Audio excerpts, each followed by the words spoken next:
Hello, everybody, and welcome to episode 354 of Super Switch Headz, the premier Nintendo podcast on all of the internet. My name is David Howe. I am your host, and boy, oh boy, ladies and gentlemen, we have a very special guest joining for today's episode of the program. Please welcome to the show, we have the wonderful composer, Maclaine Diemer. How's it going, Maclaine? Hi, everyone. Hi, David. Thanks for having me here. Hi, everyone who's not watching live as we're doing this, but who will be watching in the future for posterity. Yeah, absolutely. I think it's just you and me in the room right now, unless there's a ghost. No. whatever's trapped in that bowling ball behind you. Yeah, that's actually an inflatable salmonid egg from Splatoon, actually. Okay. We just recently did a Splatoon episode, and I have not changed the background yet. But anyway, yeah, cool. I do have up here the Firmament vinyl. I saw that. Yeah. One of your soundtracks, which we will be talking a little bit about what you've done as a music composer and your work in audio in video games. I'm very excited to talk about that with you. But also, we're going to have a special focus, I think, on one of my favorite video games of all time, Beatles Rock Band, which I know that you worked on back in the day when you were with Harmonix. Great studio. I'd love to talk a little bit about some of the old days with you on this episode, Maclaine. I just did another podcast, and I did a whole episode about the Beatles, and that just came out this past week as well. So this is all going to time out really well with the... Look, I could talk about the Beatles weekly ad nauseum. You know, it's if we talked about nothing else, I'd be happy with being here for that. Be careful what you wish for, because we might have to start a whole show together, do 350 episodes of that fucking thing. But anyway, we also will be talking tons of news and rumors this week as well before we get to the main topic with you, Maclaine. Fire Emblem Fortune's Weave just had a direct this past week. The financial reports from the latest quarter have come out from Nintendo with some pretty interesting numbers. Aliens Fireteam Elite is no longer playable on the original Switch, and much, much more. But before we get into all that, how are you doing, Maclaine? What's been up with you recently? I'm good. I'm here in Los Angeles in my studio, which I'm grateful to be in, and I'm busy. I can't tell you what I'm working on, but I was I had this guy in my hands until a split second before I hit record on this. So yeah, it's been fun. Anyone who knows me or who doesn't, the bulk of my game work has been doing orchestral stuff. Mm-hmm. And on this one, I get to go back to my roots, playing a lot of guitar and bass and programming drums and doing more typical band stuff. Yeah. And I'm having a blast. I can't wait for people to hear it. More soon in this semi-near-ish future, but I'm working on something different, which is fun. Awesome. Yeah, that's great to hear, man. Yeah, I love that. I feel like that would be the dream, is to be able to just play around on your guitar and get paid for it as a profession. What an incredible. Yeah, well, I spent most of my 20s playing around on my guitar, not getting paid for it. And then once I finally figured out how to, turn this into a career, ironically, I sort of put the guitar down for a very, very long time in a professional sense. I mean, personally, I play it when I can, but yeah, it's fun to be combining my old and new musical lives. Awesome. Yeah, that's really great to hear. Yeah, we met back, I think in person, we met at Mysterium 2023, I believe, is when I saw you, when it was over in Spokane. And that was a really great time. I know a lot of people were going up to talk to you about Firmament and lots of different Cyan stuff. And I think I went up and just asked a bunch of questions about Beatles Rock Band. So, so that'll be a little bit of the energy of this episode today. But yeah, I had a pretty good week as well. It was my birthday this past week on Wednesday. Oh, happy birthday. Thank you. I celebrated the big 3-8. I'm a 38-year-old piece of gold is what they're calling me right now. Okay. So good for 38. Thank you. You're the first person to say that. But that was a ton of fun. I had like a little dinner on the day, and then had a thing this weekend with a bunch of friends. Cody Corduroy, who does the music for this podcast, was there, which was really great to see him. And just lots of other friends in general. I also got to go to the arcade on Friday, which was a ton of fun. I don't go to the arcade that often. And whenever you go to an arcade and it's like packed and it's filled, it's always a really good time. What were you playing? We were playing some stuff. Some of it I'll talk about at the end of the show, but I definitely got a few rounds of Killer Queen in because they do have a Killer Queen machine and it's like free there. It's one of the, you pay the entry fee and all the games are free when you go to the circuit. Yeah. So that's great. I got to play with a bunch of hardcore Killer Queen bros that really know their stuff, I guess. Yeah. But it was fun. I was playing with some guys and one of them was the queen, and then they just kept dying over and over again. We kept losing, and then as soon as I got to play the queen, we just won like every game. So yeah, great. Not trying to brag or anything, but if you're ever looking for a queen on a Killer Queen team, just hit me up. Okay. But what else did we do? We also did some. Oh yeah, this one's funny. So it was my friend Christina and Joe took me out to the arcade, and we sat down to play some like Mario Kart arcade GP or whatever it's called, the arcade version of Mario Kart. And Christina, like at the very end, like blasted through to the end and won first place. And then she turns to us and just goes, "Yeah, fuck y'all." And then didn't realize that one of the people that we were playing with was like an 8-year-old kid. I was like, man. Christina, you gotta chill. That would be me, honestly, in that situation. Yeah, it's just the competitive spirit gets dialed up to 11, and I don't care how old you are. I will tell you to go fuck yourself. Yeah, exactly. I mean, that's what you get when you come to an arcade. This is an adult space, please. Yeah. No, great stuff. But yeah, no, thanks everybody for all the birthday wishes and everything. That was really kind of everybody who was able to come out down here in Austin, Texas. So I really appreciate that. Before we get into the news and rumors, I do want to give a couple shout outs from last week's episode. We had a pretty cool and fun, interesting episode on Nintendo's approach to UI last week, which, we're on episode 360 something. So we're getting into the UI talks now on the Nintendo podcast. But we had the wonderful Try on. He's a great YouTuber who does videos all about UI and video games and whatnot. So it was really good having him on. We had a couple comments over there from that. Nelson Haha said, Kirby Air Rider's UI UX is so perfect.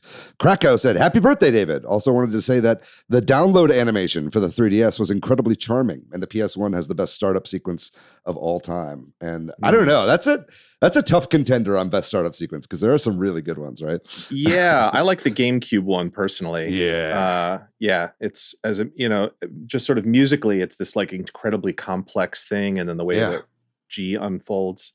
Yeah. As you were mentioning, you're digging deep for content and doing a UI episode, thinking like next week's episode will be about the kerning on the Nintendo logo and, what did they do right? What did they do wrong? And how could they improve in the future? And, absolutely. I had to do everything in my power to not just talk about fonts the entire episode. Yeah. Like, I'm not going to lie. Like, I think I'm like a closeted font nerd. But anyway. Yeah, nothing wrong with that. Yeah, absolutely.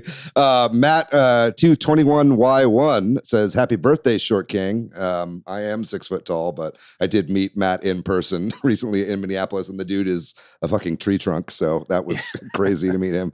And then lastly, Matt VX9HP says, after Pokemon Coliseum is released for NSO, what do you think the next lineup of GameCube games will be? Love the show. And I don't really know. I mean, I think there's a lot that could definitely be brought. I would love to see, some third-party stuff, like obviously like the Super Monkey Ball games, I think would be amazing. But who knows if like Sega's going to play ball with a subscription service like that. But I think as far as Nintendo first-party stuff, you have to think that Star Fox is going to be getting some love here, especially as they're trying to keep promoting the new remake. But do you have any GameCube games that come to mind that you'd like to see come to NSO? I'm blanking on the name, but the Star Wars like Rebel whatever. Rogue Squadron 2. Rogue Squadron. It's just so good. I mean, zipping around on Hoth and taking down AT-ATs, just like it's a 25-year-old game. It's like they kind of haven't done it any better than that. Yes. And then, the other one that I love, but it's already on there, obviously, is Wind Waker. And there's on every other system. But those were probably the two when I was in GameCube came out when I was in college, and I just was upset. I was obsessed with those two games. It was like back and forth. Yeah, I feel like there is a chance that Rogue Leader. I think that was what the second one was called, Rogue Squadron 2. Rogue Leader. I think. Yeah. I think there is a chance that could come. I think Nintendo published that whenever it came on the GameCube. So I think that they're, I'm crossing my fingers. I just remember like when that game came out and I played it for the first time, like over Christmas or whatever. Whenever I got my GameCube, I was like, I don't think video games can ever look better than this. I know. It's so funny to think how I haven't seen it. In my mind, it looks photorealistic, but I haven't seen it in 20 something years. Yeah, pretty great stuff. But either way, I think those are some that we would love to see come. So thanks everybody for all the comments. If you too would like to be shouted out on next week's episode, listener, please drop us a line. Best place to do that is probably in the comments of the YouTube version of our podcast. That's right, we do have a video version of the show you can watch over on YouTube. Please like and subscribe subscribe when you're over there as well. That does really well for us on the algorithm, gets more people to see the show, get it in front of more people over there. Also, if you could leave a review over on Apple or Spotify, we would love that. We'll be sure to shout you out, hit us up on social media and all that nonsense. We'll give you more information about how you can reach us at the very end of the show. But I think with all that out of the way, I'm ready to get into the news. How you feeling, Maclaine? You ready to talk news? Let's do it. Let's freaking go. We are going to start with a Nintendo Direct that happened last week. And this actually happened right before our last week's episode came out. It was like before it came out and after we recorded. So it's in that horrible netherworld. But we did have the Fire Emblem Direct. There's a new game coming out in September. I believe it's September 17th, if I'm not mistaken, somewhere around there, called Fire Emblem Fortune's Weave. I'm not the biggest Fire Emblem player in the world. I know Summer, previous host on this show, definitely is super excited for this. And I know everybody that I know that's a Fire Emblem fan is going crazy over some of the lore implications that's been dropped here. But I guess just a little bit of a PSA. If you haven't watched this yet, be sure to go check it out. It looks like Fire Emblem. I'm not gonna lie. I don't know like a ton of details about the story and everything and how it would relate to Three Houses, but it certainly seems like they're doing similar stuff where you've got like 4 characters that you can pick through. And then, that'll be the first part of the story. And then there's a bit of a time jump. And then there's a new protagonist. And then it ties into the old thing. So if it's anything like Three Houses, this is going to be another game that's got like 150 hours of content. You could play through it multiple times and whatnot. As someone who really only plays puzzle games and and little pick up and play arcadey style games these days, having a long runtime for me almost sounds more like a chore than a feature. But what about you, Maclaine? You ever play long RPGs? You excited for a game like this? I'm going to have to preface this by saying I'm probably going to throw out some opinions on this show that might get me in trouble for sort of being on the record as saying this sort of thing. But yeah, I'm sort of with you that like, especially as I get older, there's definitely a time in my life where I love playing long RPGs and mostly Zelda games because I generally prefer more action RPG than sort of turn-based stuff. But as I get older, time is precious, man. Yeah. And there's a lot of fun things on Earth that I like to do. And video games is a big one, but it's not the only one. So when you're talking about triple-digit hours of content, I'm like, yeah, that's not for me anymore. Yeah. And I'm happy for the people it is for. So yeah, I tend to like things that are a little faster paced. Yeah, for sure. And puzzle games. Yeah, that's as you mentioned, we'll talk about a certain set of puzzle games, I'm sure, a little bit later. But like, I like things that tickle my brain like that. That really gets my adrenaline going. Absolutely, yeah. I've been doing a lot of that recently as well. But I don't know. I feel like I don't even finish short games, so I'm certainly not going to finish a 100-hour RPG. But that said, we'll be sure to be covering this game whenever it comes out, so I'm excited for all the Fire Emblem fans out there. Next up, we're going to talk a little bit about the latest financial report from Nintendo. Some interesting stuff here. The Switch 2 has now sold 23.68 million units, which is pretty good. I think it's outselling where the Switch was at this point in its lifespan back in, I guess, 2018, this would have been at that point. So that's pretty interesting. 23.68 million units means that it's officially passed the lifetime sales of the GameCube.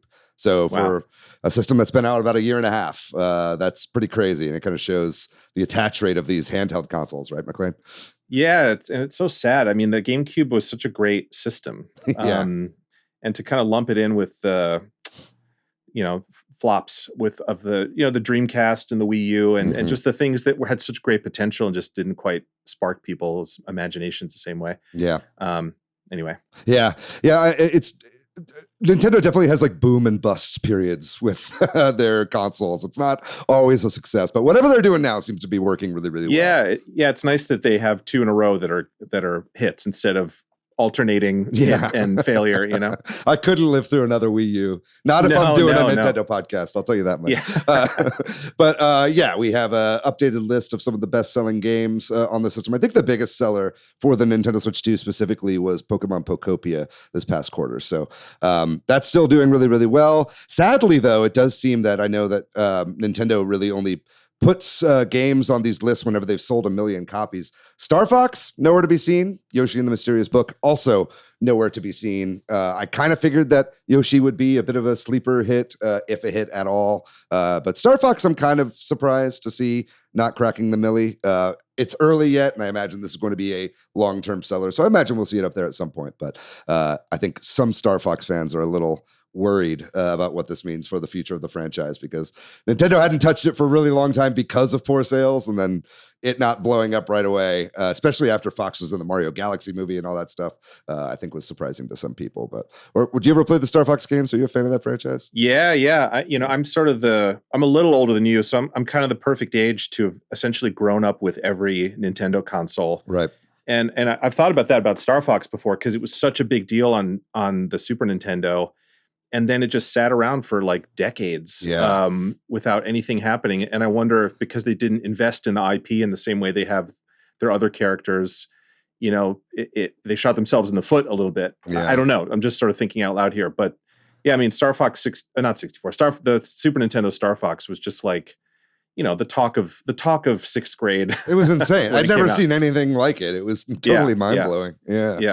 Yeah, crazy stuff. I don't know. There's been all these rumors about like Nintendo doing stuff in their parks with Star Fox and whatnot. And so it's like, I think there is a world in which they could just like brute force this franchise into being popular again, but it is a big investment. Nintendo is a multimedia company at this point. But last thing on the financial report, something that was interesting that I saw was that the tariff refunds that were ordered by the Supreme Court, Trump did his tariffs, which were proven to be unconstitutional. And because of that, the IEEPA tariff refunds have gone through, and Nintendo received a $300 million refund for that. We've talked about this a little bit in the past. There was a class action lawsuit from some of the people that had to spend more on peripherals because, Nintendo raised the price of everything whenever the tariffs were hitting them, being like, hey, I think we're entitled to some of that money as well. I don't think that's going to be happening anytime soon, but I think that even though software and hardware sales have slumped a little bit since last year, they're doing all right because of some stuff like that. So the economy keeps doing economic stuff, which is always a little bit out of my understanding and really just makes me mad the more I think about it. Yeah, same.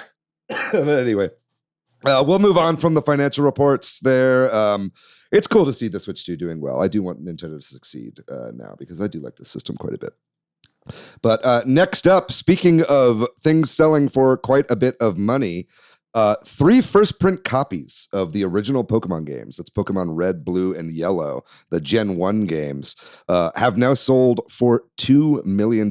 These were, physical copies that were graded by, these grading services or whatever. They used to do this with baseball cards and whatnot. Now I feel like the big rage is doing this with video games.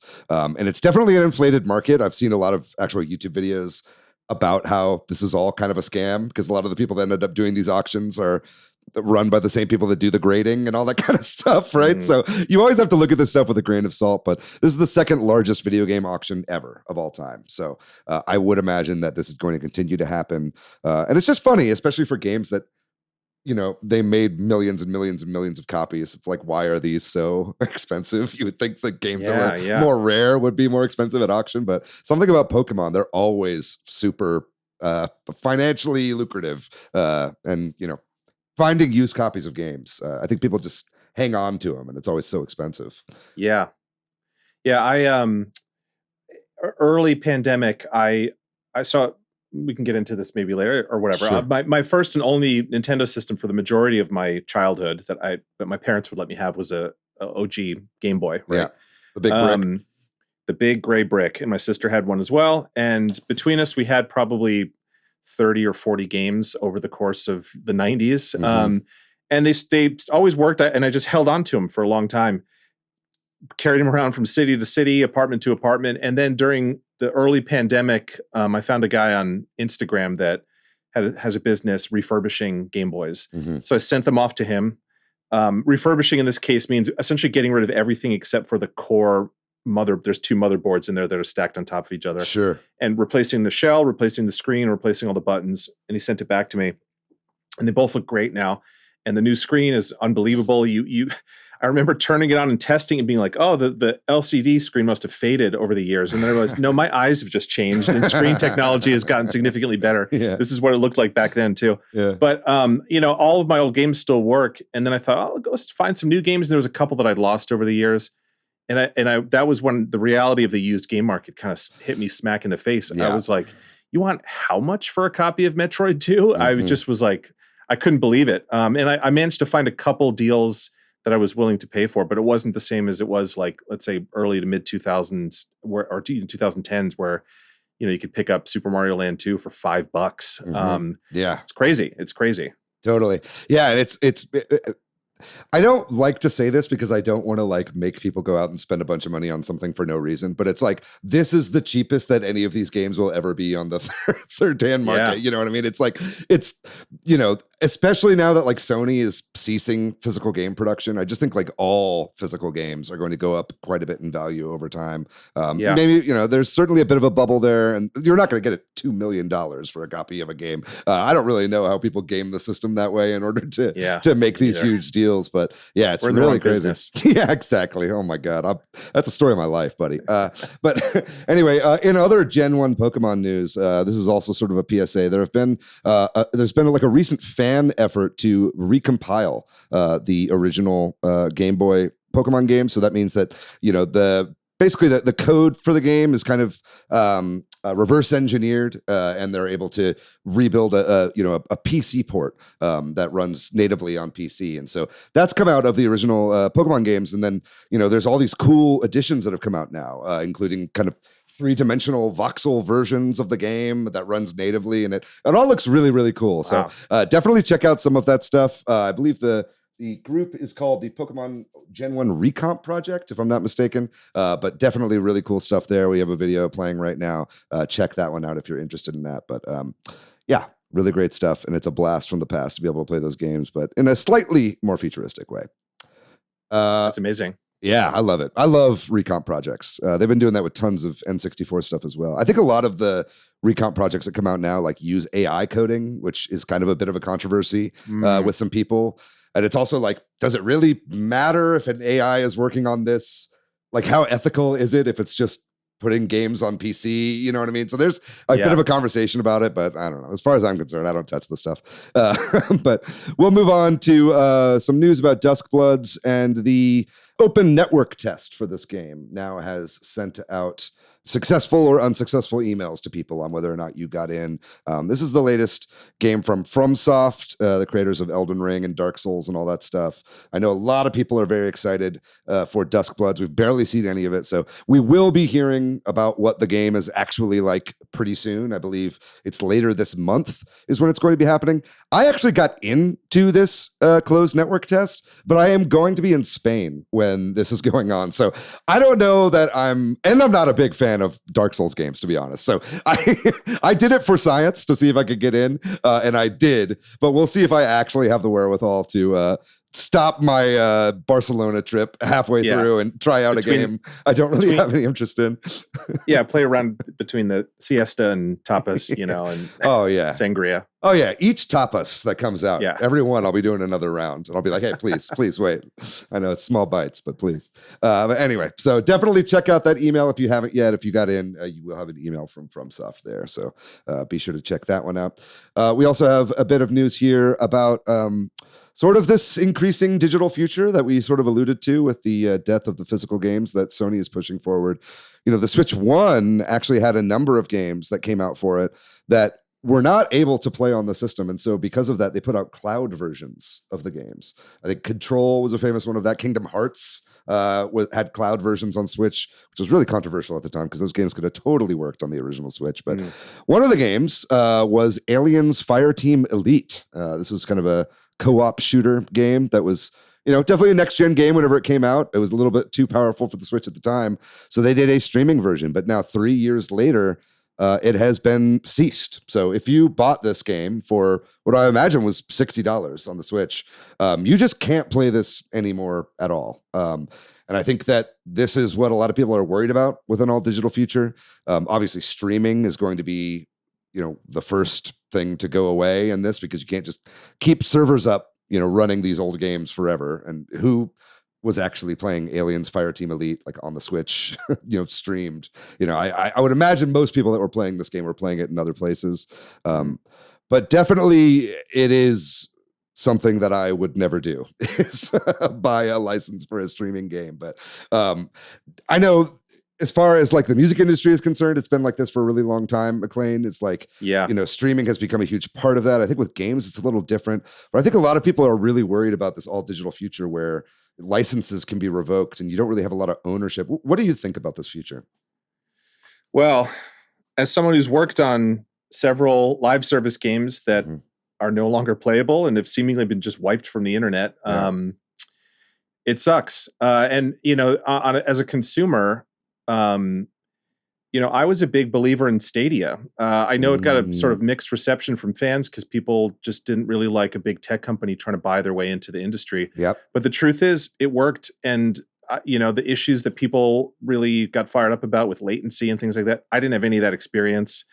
I played, I played Doom on there. I played Destiny 2. I played, there was like a good year where the only games I bought were on Stadia. Wow. NBA 2K, which I loved, had like a 6'9" version of me that was like an all-star. You tell me you're not 6'9"? Come on. No, definitely not. And then when they shut it all down, it's miraculous. This never happens and it'll never happen again. But they refunded 100% of all hardware and software purchases. Yeah.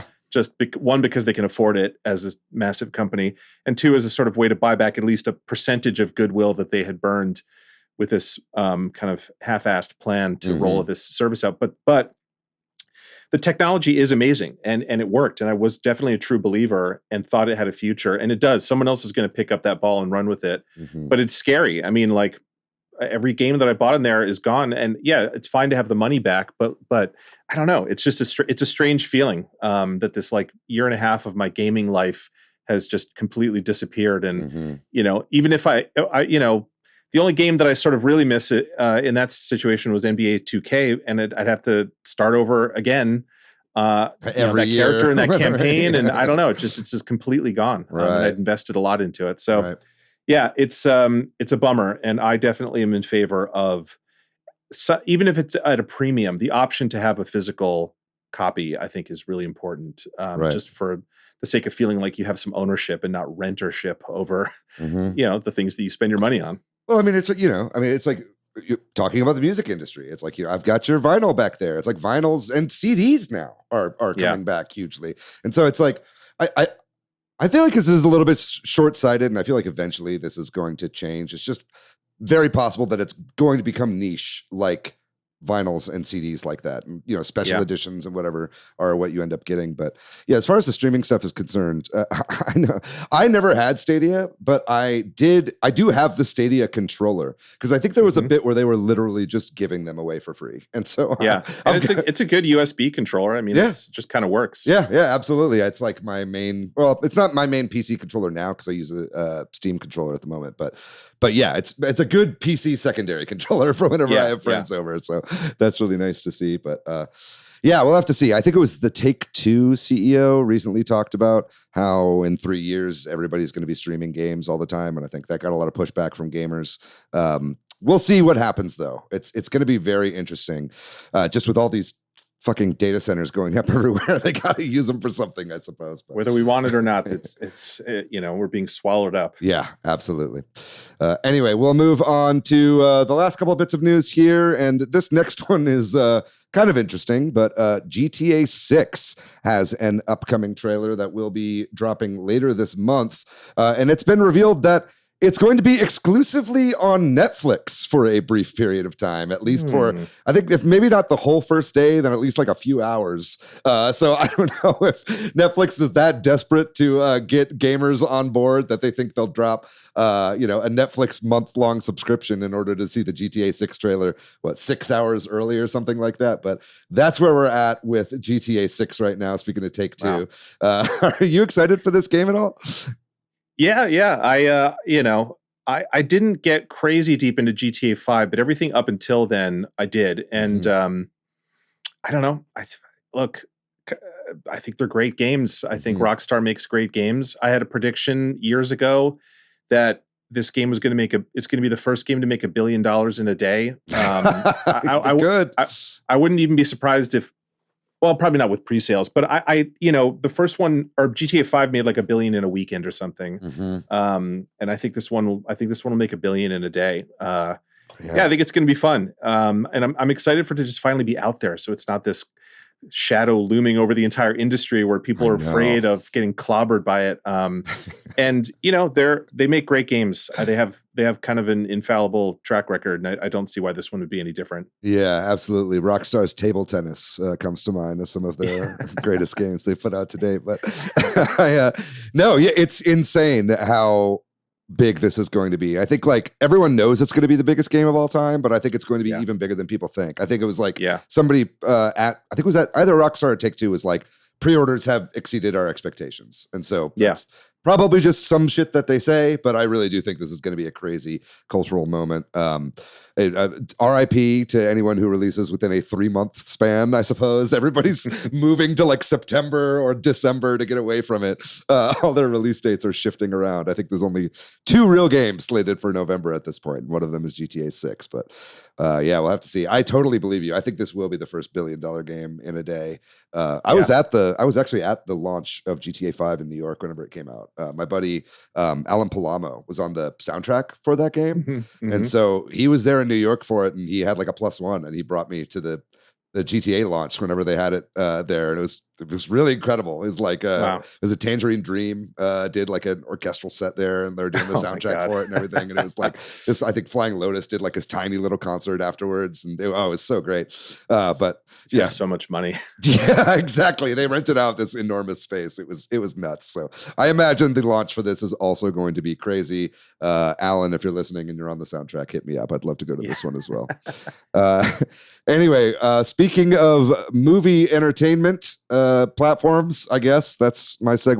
We're going to move into our last bit of news here, and this involves the Zelda movie that's coming out soon, the live-action Zelda film. A bunch of new actors have been revealed to be part of this project, and they're almost all Aussie actors, I've noticed. I think the movie shot down in New Zealand, so it certainly makes sense that they're going to be casting down there as well. It's always nice to have a boon for the Kiwi film industry down there that started with Lord of the Rings, but a few have popped up. One of them, Ule Latukefu, I hope I'm saying some of these correctly, is going to be playing Ganondorf. He is a native Australian down there. Sam Neill, the late Sam Neill. It's said that from Deadline, anyway, that he is going to be in this movie. No role yet named for him, but this is supposedly his final performance. That'll be a post-mortem performance there. Then we also, of course, as we saw before on previous set leaks, Deacon Lockman is playing Impa.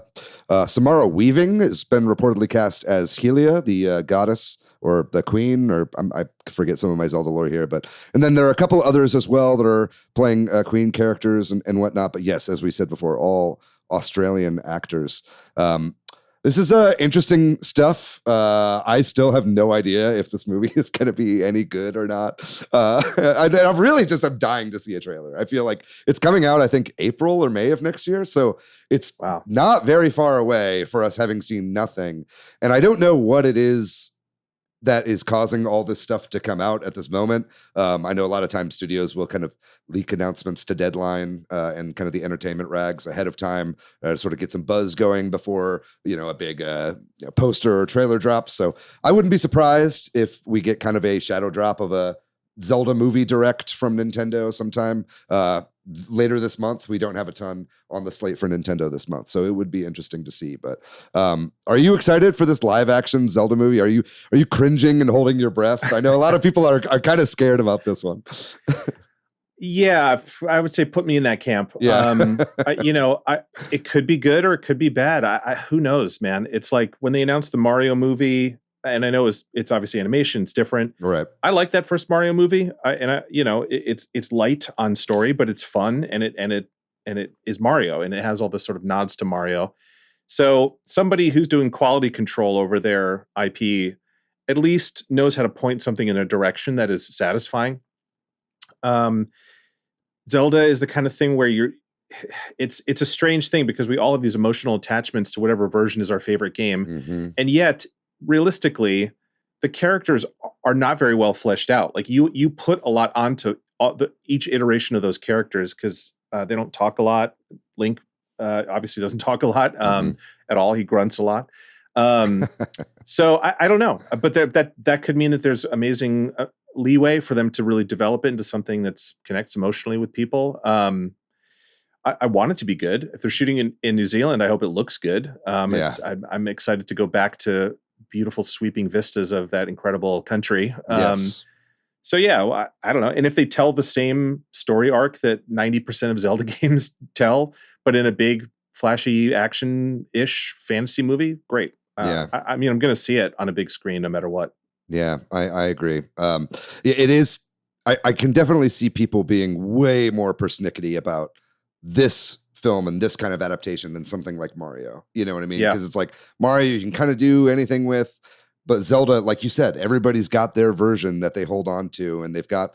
And because I think the characters are not that fleshed out, people have like head canons and they have like personal relationships with stuff like this. You know, I was the editor on the Castlevania Netflix series and the Castlevania Nocturne series, and those fans were crazy. You know, and it's like they were like, no, this character is like this and this character is like this, and it's like these characters have no dialogue. Like these are very paper thin characters, but people have this like emotional connection to it because of like its theming and the way the game is presented, and it's presented so like seriously and so complete. So it's like it's always a tightrope when you're doing video game adaptations like this with the fans, but we'll see. I'm gonna give it the benefit of the doubt. I'm definitely in the more hopeful camp than I am in the cringe camp at the moment. And I was a fan of the latest Planet of the Apes movie as well. It's the same director there, same cinematographer, so I'm sure it's gonna look amazing, like you said. Yeah, we have to be optimistic. Yeah, we got to have a little bit of hope in this fucking world, man. It's crazy out there right now. Anyway, that is going to do it, I think, for our news and rumors section of the show. We are going to take a very small break, and when we come back, we're going to be back with Maclaine Diemer to talk all about composing for video games, audio design, harmonics, and Beatles rock band right after the break.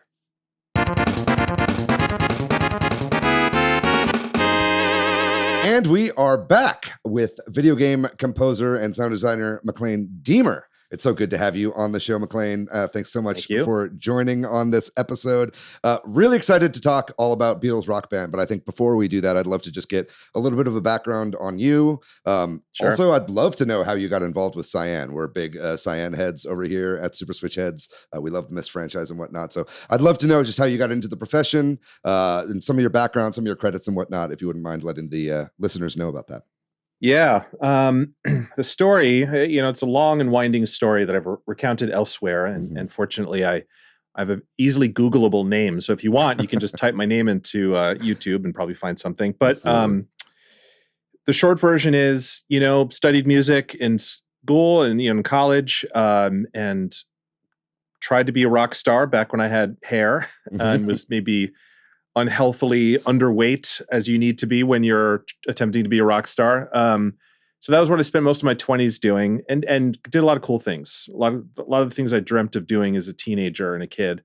But the one thing we didn't do was make any money. So as I got close to, turning 30, I thought I would pivot, and games had always been an interest of mine, but I'd put it on the back burner while I was sitting in, smelly Ford Econoline 15-passenger vans crisscrossing the country, sometimes playing for a huge crowd, sometimes playing for the other bands and the bartender. Been there. And then at the time, I was living in Boston, and we'll cover this, I'm sure, in depth. But this was late 2000s, so the rhythm game fad was at its absolute peak, and a big part of why one of the last bands I was able to tour extensively with, a band called Bang Camaro. We had songs starting in Guitar Hero 2 and every iteration of Rock Band after that, because a couple of the guys in that band worked at Harmonix. Okay. And then also at the time there was much bigger than it is now. There was what seemed to be a burgeoning East Coast hub of game development centered around Boston. It all unfortunately collapsed. If you want to Google the fate of 38 studios in and Curt Schilling's involvement, famous Red Sox pitcher from that era, and his sort of effect on the game industry in Boston. Jesus, yeah, that's a rabbit hole I'll have to go down. Yeah. So it's bounced back to some degree, but it's not what it used to be. Right. But Harmonix is still around in some form, which is nice. Anyway, they were expanding aggressively at a time when I was really winding down my touring days and was able to get my foot in the door there and work on Rock Band games for a couple of years, kind of coming in at the peak and then leaving just before that fad sort of withered away. Mm-hmm. That's how I got my start. And then so at Harmonix, I shipped, technically my first game credit is Titan Quest, which was a Diablo clone, because again, one of the guys I was in a band with in this band, Bang Camaro, was a programmer at that studio called Iron Lore. And we wrote a song, like an end credit song, essentially for the game based on the musical motif that the composer had written, called Rock of Mages was the name of the song. So we were credited in that, but then, Rock Band 2 was the first that I was sort of officially credited as a dev on, but I didn't really work on it. I came in when it was mostly done, but because I was brought in to support the weekly DLC schedule of just cranking out song after song, they sort of gave me credit as like offloading the burden of working on that so the other devs could finish Rock Band 2. Right. So Rock Band 2, weekly DLC every week for 2 years while I worked there. Rock Band 3, a little bit of Green Day, kind of, but not really. And then Beatles Rock Band, of course. And Dance Central again, a little bit, but not really. So that was kind of those 2 years. I had a lot of credits to my name. If I could just jump in real quick before we get to some of your other credits. I was a huge fan of Harmonix, like from the beginning. I think the first game I played was Frequency for the PS2 from them.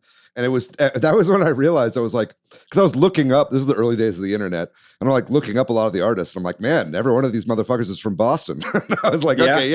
And that's just kind of how it was. It seemed to be for a while with Harmonix, right? It was like, a lot of like, or at least in that first game, it was like a lot of like people that they knew and a lot of the kind of like local electronic, like EDM scene and whatever that was going on there, a lot of like drum and bass and whatnot. And then it was kind of going into the Rock Band stuff is when it really started catching on with the more like mainstream audience, I suppose.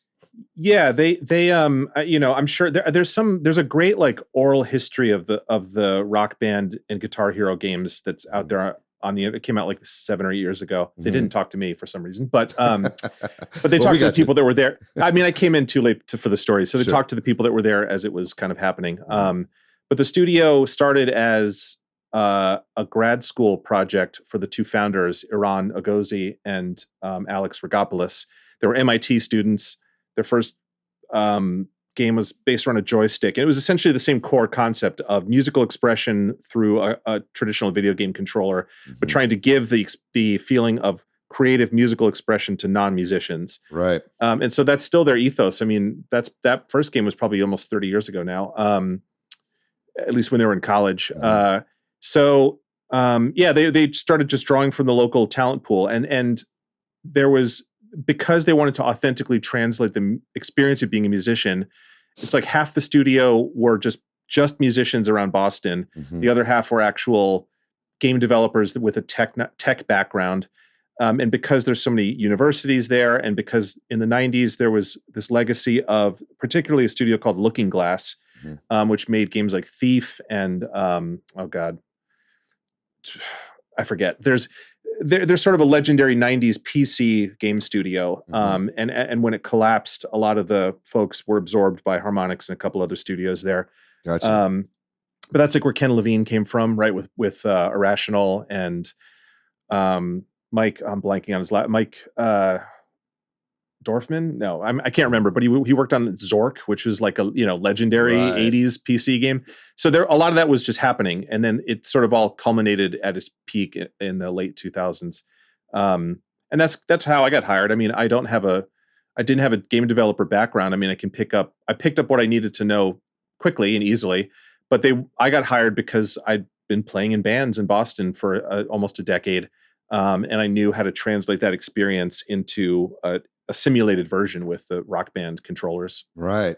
Yeah. I've always been so fascinated by that because And maybe I'm even more fascinated by that now because I just did a game jam for the first time, and it was a 2 week long thing. It's a small game, but this is kind of the first time that I've actually like designed a game, and it's always been to me like, oh, it's like if you want to make a game, you have to like know code, you have to be a programmer, you have to like understand all the X, Y, and Z of how everything works. But it's like you look back at these like credits for these Harmonix games, these early games. It's like you said, a lot of them were just straight up musicians, and you kind of like learn as you go and whatnot, right? And as long as you can work within a team and stuff like that, it seems like it works pretty well. I'm just really interested in how people get into the games industry in that way, I suppose. Yeah, I think, and I tell, I get asked this question all the time, talk to students or somebody's nephew that's interested in this. And and that question comes up a lot. Do you need to know programming? And up until a certain point in the game industry, yeah, you did. But for the last 20 years, not really, I don't think, depending on what you want to do. Right. For if you want to be audio, a programmer, you have to know programming. Yeah. But what you do have to know how to do is how to communicate with those people and know at least enough about their job that you can present problems or solutions or asks for certain things in a way that makes sense to them. I'll say that this is controversial, and so forgive me if there's any programmers that are listening to this, but in my experience, programmers, do I want to say this? They can be very negative. And so because they're very intelligent, they also understand that they are the most important job at the studio, because games are software. It's entertainment software. So it starts as software and everything else is layered on top of that. So they understand, they have the high ground. But when you present something to them, they almost always say no first. And so there's like a psychology that you have to do of like, make it seem like an interesting problem that they have to solve. You say, hey, do you think we could do this? I go, no, we can't do that. And you go, and then you'll see the wheels turning and they'll go, actually, if we tried this, and then they will talk themselves into it. I've seen it happen so many times. I saw it happen on this 2 week project. Every time I'd be like, what if we did this? And he's like, that's not possible. And then I'm like, is it? And he's like, and then we kind of do figure it out eventually. Yeah.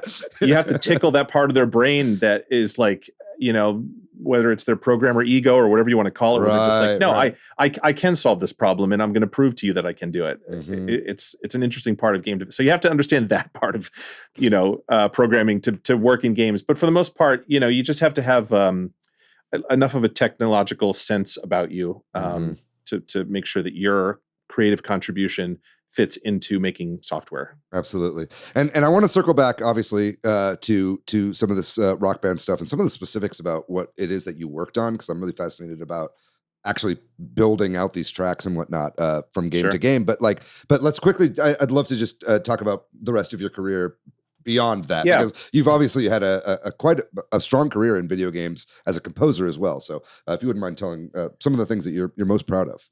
Yeah. So after a couple years of doing Rock Band games, I sensed a contraction coming, and I thought I should probably get out of here before 30 of my peers are all applying for the same jobs I am.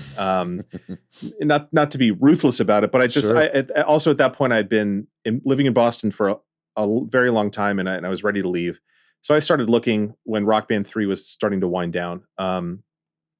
And eventually was able to get a job at ArenaNet, which is based in Seattle, the studio that makes the Guild Wars franchise. And they were in the process of, they had announced Guild Wars 2, and they were in the process of getting ready for the first playable demo of the game that was going to debut at Gamescom in 2010 in Germany. And so they just were not anywhere near ready. So they were desperate for somebody, which is good because my skill set at Harmonix, I'd made games. I knew how they were made, but it still was very much a hyper-specific type of game. And that experience didn't necessarily translate to more traditional game development, certainly not something the scope of an MMO. But I got lucky. It was a time and place thing. And they hired me. And the short version of that story is that in one way or another, I've been working for them and on that franchise now for about 16 years. Wow. So, because I moved there in July of 2010, helped them ship Guild Wars 2 as a sound designer. And then in the fall of 2012, once the game came out at the end of August 2012, I took over the music as the full-time composer, worked in-house there for a couple years. And then life took me to San Francisco, where I launched my kind of freelancing career, even though I was basically still doing the same job, just remotely. Mhm. So I was still kind of full-time on Guild Wars for a couple of years, and then have slowly been able to shift the balance, right? So now a lot of the games I've worked on, unfortunately, have not been nearly as successful as some of the other ones. But I did a game for Amazon called Crucible, which was a hero shooter that came out maybe 5 years ago. Worked on some indie titles, a game called Salt and Sacrifice, which I'm, really proud of that one. Yeah. Kind of a 2D Souls-like game. Or like Monster Hunter, I guess it's closer to Monster Hunter. And then Cyan, of course, I worked on Firmament, which came out maybe 3 or 4 years ago now. Just shipped a game last summer called Wildgate from a studio called Moonshot Games. And, a lot of canceled things and prototypes and vertical slices that no one will ever see. But, done some TV stuff here and there. Did a couple animated shorts for Riot, for League of Legends. Right. Yeah. Anything. If you have money and you need music, talk to your boy Maclaine and let's hammer it out. Yeah, all of our listeners are investors in video game publishers. That's where they all are. Yeah, exactly. Yeah, they're in this specific corner of the internet. No, but that's amazing. And yeah, I obviously I'd love to touch base before we end on a little bit of the stuff that has been revealed by Cyan that I found that you were able to work on a little bit. Project Anglerfish, which was very exciting that they revealed. Still like a little confusing as to why it was shown off when we know it's not coming out. But we'll talk a little bit about that at the end of the show. But yeah, a really great resume. And I imagine that's so much fun. And I'm curious, going from like audio designer and sound designer to composer, like, what is the overlap there? Like, how did they just know you were a musician and they needed somebody, or were you working with the composer and the musicians when you were doing sound design as well? Yeah, one of my jobs at ArenaNet when I was just a sound designer was doing the music implementation, right? So they had already been working with a previous composer. That contract was already in place and underway before I even got there. So, but he would just deliver tracks, stereo files of the music based on this, shopping list that he had been given. And then it was my job to take them and do the technical implementation of putting them in the game. So what you're doing is Guild Wars runs on a proprietary engine, but it's not too different than if you were to do this in Unreal or something. But you open up the map and you have this kind of bird's eye view of it where you can fly around. You're not tethered to the player camera position. And you draw in these invisible zones, and then you set up parameter. You attach, a file to it that's like a script, essentially. And you say, okay, as soon as a player enters this area, wait between this many seconds and this many minutes before the first piece of music starts. Then randomly choose from this pool of 8 tracks or something. In between tracks, it can be take a 30-second break, take a 90-second break, spin up another one. You get to do all that sort of puppeteering behind the scenes. And it was fun. Yeah, it sounds fun. So that's kind of like Rock Band a little bit, where you're placing nodes on tracks and whatnot. I mean, nothing is accidental. It's there. You can add elements of chance, but everything that happens in a game, visually, sonically, everything is the decision of one or more people, right? Which I think is fun.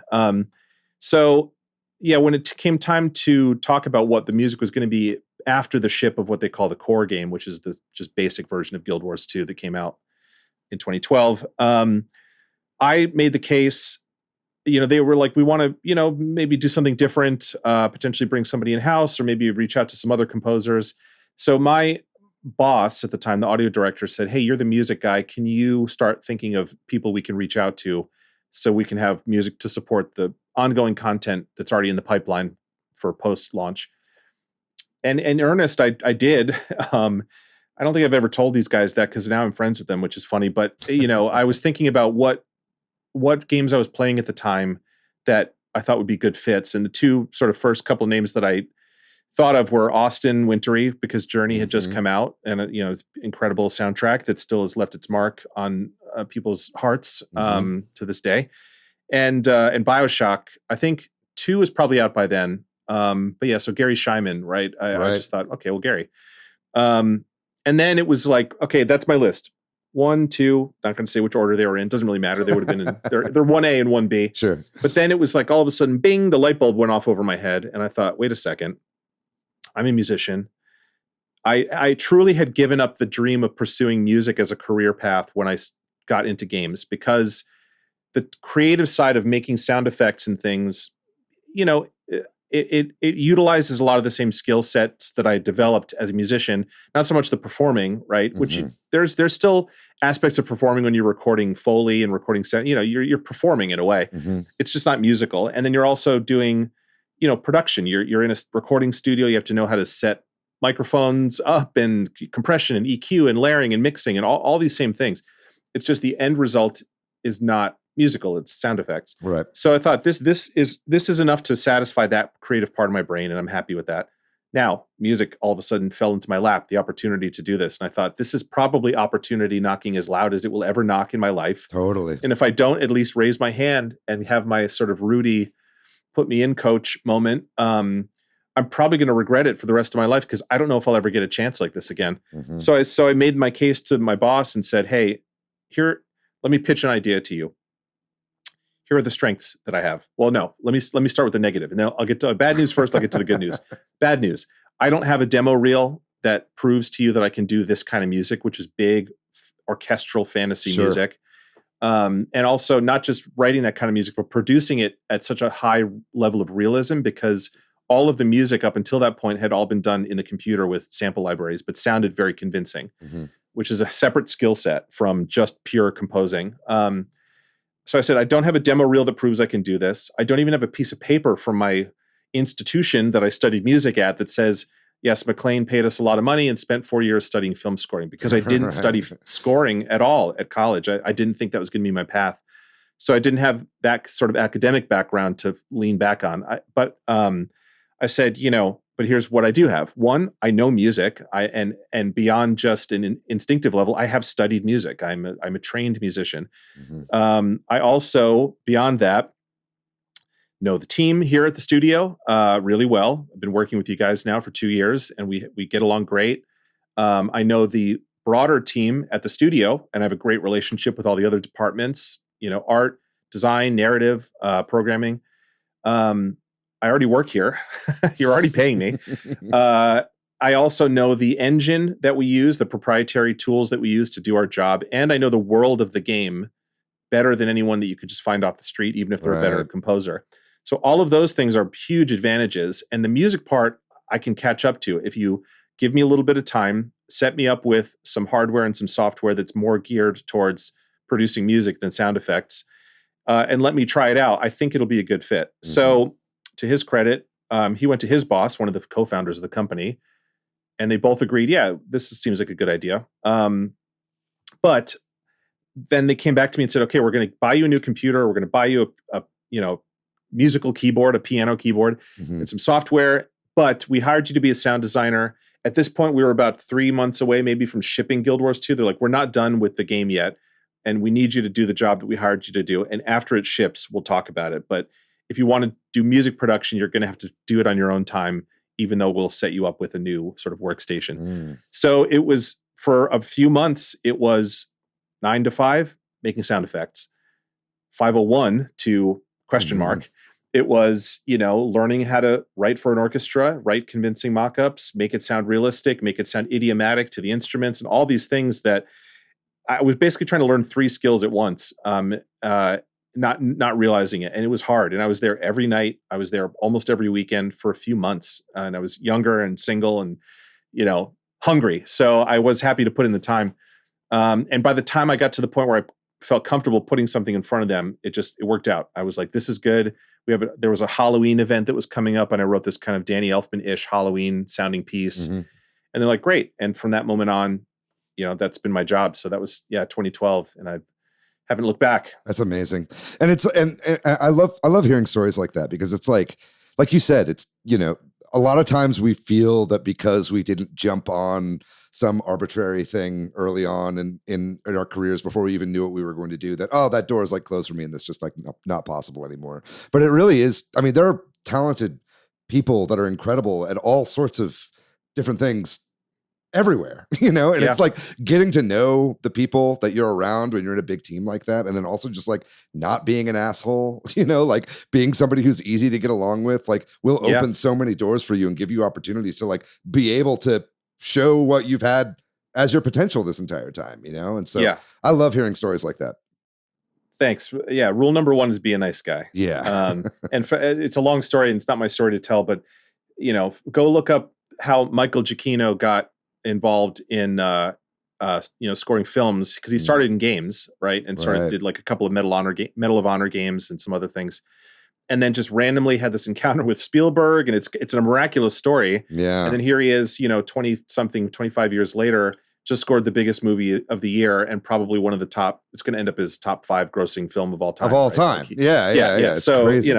now that's not something I can aim for. You can't predict that, but we'll get you Spider-Man 5. Don't worry, you got it. Hey, I'll do Spider-Man 55 if they're still making them. I don't care. I bet they will. Yeah.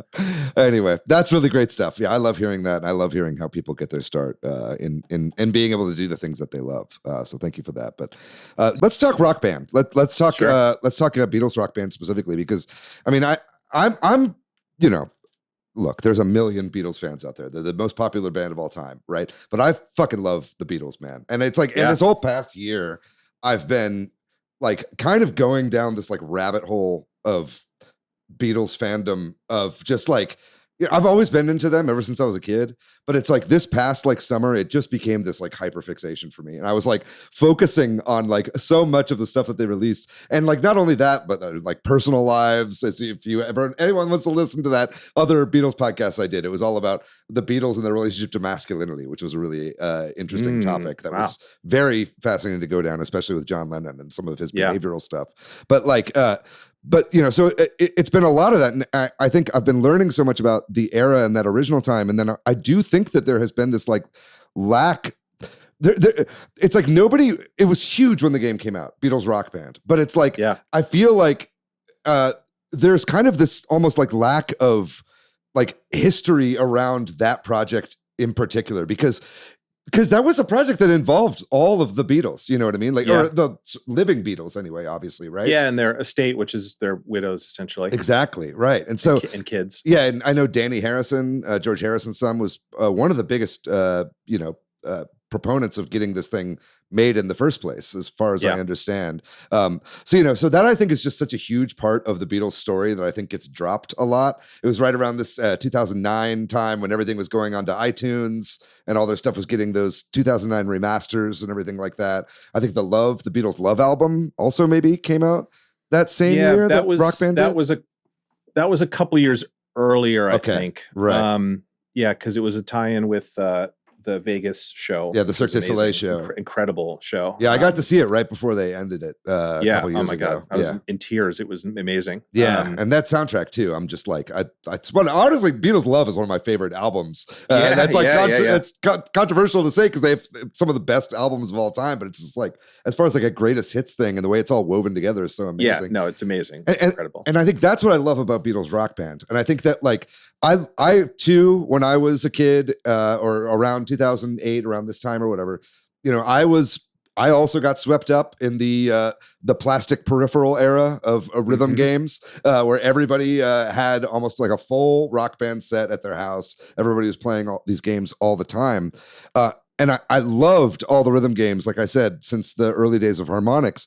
But it's like this game came out and it felt different, right? Like it was so different from the beginning. And I think it was because it had so much hands-on from the Beatles themselves and the estates, like you said. And clearly it also just felt like the crew at Harmonix was like, this was like a dream come true for a lot of people. Can you talk a little bit about like, how you guys ended up with Beatles Rock Band and kind of what the vibe was like at the early days making this thing?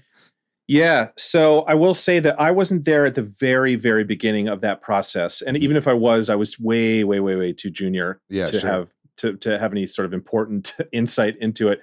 But yeah, you're right. From what I understand, it was Danny Harrison, who is George Harrison's son / clone. They look exactly the same. They sound the same too.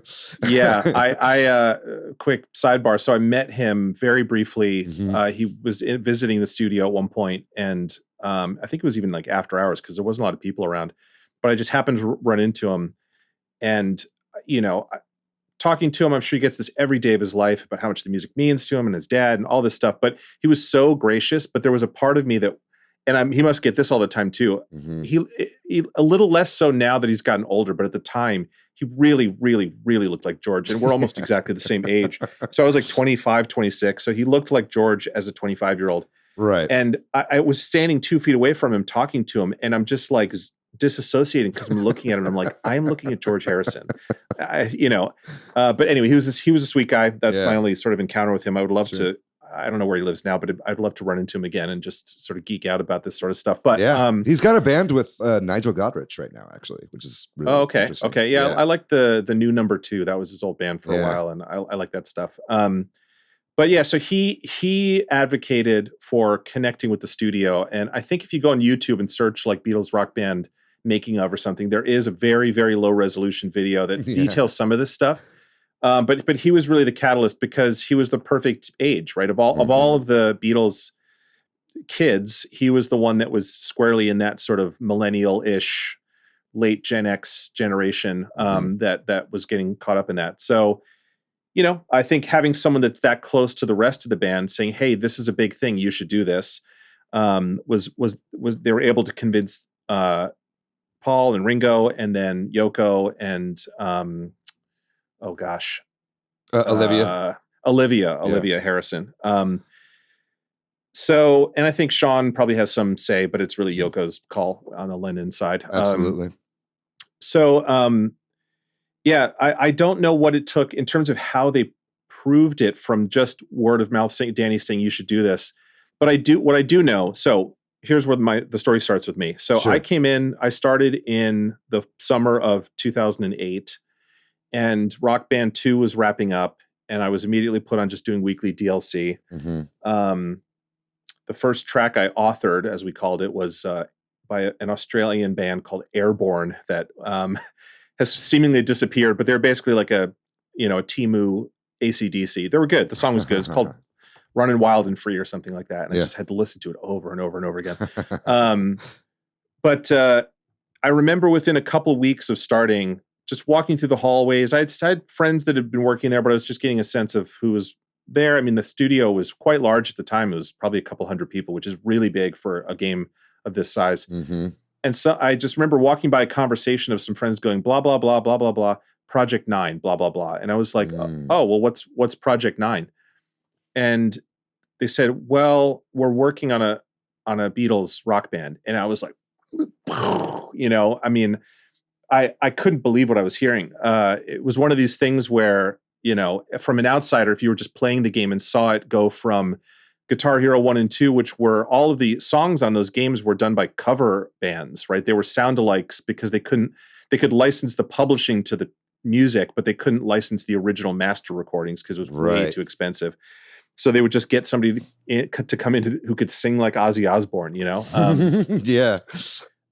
So then to go from that to Rock Band and say, now we have access to the master recordings of all these classic songs. That was huge. And a big part of that was because MTV via Viacom had created a division called MTV Games, trying to get into the game space. And that clout of that name allowed the studio to then work out deals with all the major record companies to get their master recordings. So, what's the next logical progression? Well, I think at that point there had maybe already been either Aerosmith. So after Guitar Hero 2, the IP split, right? Activision continued to own Guitar Hero, and Harmonix started to develop Rock Band. Red Octane Guitar Hero 3 doing was Red Octane, right? Did the Guitar Hero stuff? Yes. So this is where it gets a little fuzzy. I think that Activision purchased Red Octane. Okay, right. And they were the ones that made the peripherals. And then Harmonix was developing the software. Gotcha. And then it split off, right? So then Activision continued to make Guitar Hero branded games. And Guitar Hero 3 is Rock Band, but it was called Guitar Hero 3. But it had plastic drums and vocals and things. Right. And I think one of the first tie-in games was Aerosmith Rock Band or Guitar Hero. Right. I'm pretty sure. And so, okay, that's a huge band, one of the biggest classic rock bands there is. Now, aim higher, and it became this arms race. I think, and I mean, mercifully, Harmonix was able to secure the Beatles license. But what I will say is that, okay, so Project 9, That was the first I heard about it. It was summer 2008 when I started there. It was probably another 6-8 months before the deal to license those songs was even done. Like, they were making the game on faith that the Beatles would sign on to this. And I remember specifically the day they called the entire studio into the cafeteria with little plastic champagne flutes, all on every table. We all knew what the news was, but it was like a moment to celebrate, like, hey, we are making Beatles Rock Band. It's coming out fall of 2009. And even though we had been working on it up till that point, it was like full steam ahead, right? Everybody's on this now. I mean, an amazing feeling. So I had, when I first heard about it, I had this feeling of like, holy shit, if this is the one and only video game that I ship, because I still don't really count Rock Band 2 as I didn't have anything to do with that. If this is the first title that I ship from start to finish or close to the start, and that's it for my career in games, somewhere on the ledger of people who are involved in official Beatles, the story of the Beatles, my favorite band of all time. My name will be, number 3,274, but I'm on there, Mom. I did it. Exactly. Yeah. So it was an incredible feeling. And then, anyway, ask away. I'll no, that's great. No, will come up. No, I completely understand the feeling. And I think it was at around this time where I feel like they were finally digitizing all their tapes and stuff, where they even had the ability to do this, I don't think that they, for so long, I think that, I think it was like the early CDs or whatever, from the 80s or whatever. That was like what people had to listen to as far as the Beatles were concerned, if you weren't going back to those original vinyl pressings or whatever, right? So it's like the fact that they were starting to digitize this stuff was incredible. Like, can you talk a little bit about like what it is that you did like on the production? You said you were working on like DLC tracks. Were you like setting out the I guess the sequence like of the notes that you would hit? Like, what were you involved with when you were working with these songs? Yeah. So the way the audio department was set up was, kind of a assembly line, right? We would get the stems in or the multi-tracks from all these famous songs. And then it was, we had a whiteboard that we would check on Monday and see what our job was that week. And you get assigned a handful of songs. And there were different rooms. There was the guitar and bass room, and everybody in there only authored guitar and bass parts and then sent it off to somebody else. And then there was the drum room, which same deal, just doing the drums. And then there was the vocal room. And then there was outside of our individual rooms, there was a kind of a pit area, an open floor plan sort of area where the audio specific QA, there was 2 QA departments. There was the sort of traditional game development QA, and then there was just audio QA. And their job was literally to just play Rock Band all day, which I know sounds like it's fun, but QA is an intense and sometimes grueling and underappreciated part of the process. So I started because my background is playing guitar and bass, and they wanted to translate that experience to the game. They wanted people who knew how to play these instruments and could abstract that experience into something that worked on 5 buttons or less. My job pretty much for the first year was just doing guitar and bass before I got a little bored and then switched over to doing drums. So what would happen is, we'd get the tracks in, open it up in our program, which was Cubase at the time, and then we switched to Reaper, if that means anything to anybody out there. And the whole game is puppeteered by a single MIDI file, on a piano roll. So again, this is technical stuff for maybe people who are not familiar with modern audio production software, but you have, I compare the job to more like data entry than actual creative sound design or composition. Our titles were composer / sound designer. Right. We really didn't do either of those. So we would have to, there's a part of the process I forgot. There was the mixers. So what they would do is they would get the raw files from the record labels. They would then combine them in a creative way to create the guitar track, the bass track, the drum track, the vocal track, and then a background track that the game would play. And so that meant making creative decisions. Like if you're doing a song that has 4 guitar parts, right? Like 2 rhythm parts that are distinct and 2 lead parts that are distinct, you would have to kind of comp together a guitar only part that was the most fun to play, that might jump back and forth from playing the main riff to playing a lead guitar line. And then there was standards we had about compressing it and EQing it to get it all to sound sort of cohesive in the game. That it would go through that process. They would also map out the tempo of the songs, and especially on a lot of these old ones where they weren't doing it with a metronome and a hard grid, it could change every measure, right? It's like 118 beats per minute to 117.2 beats per minute, and so somebody had to meticulously go through the whole song and create that map.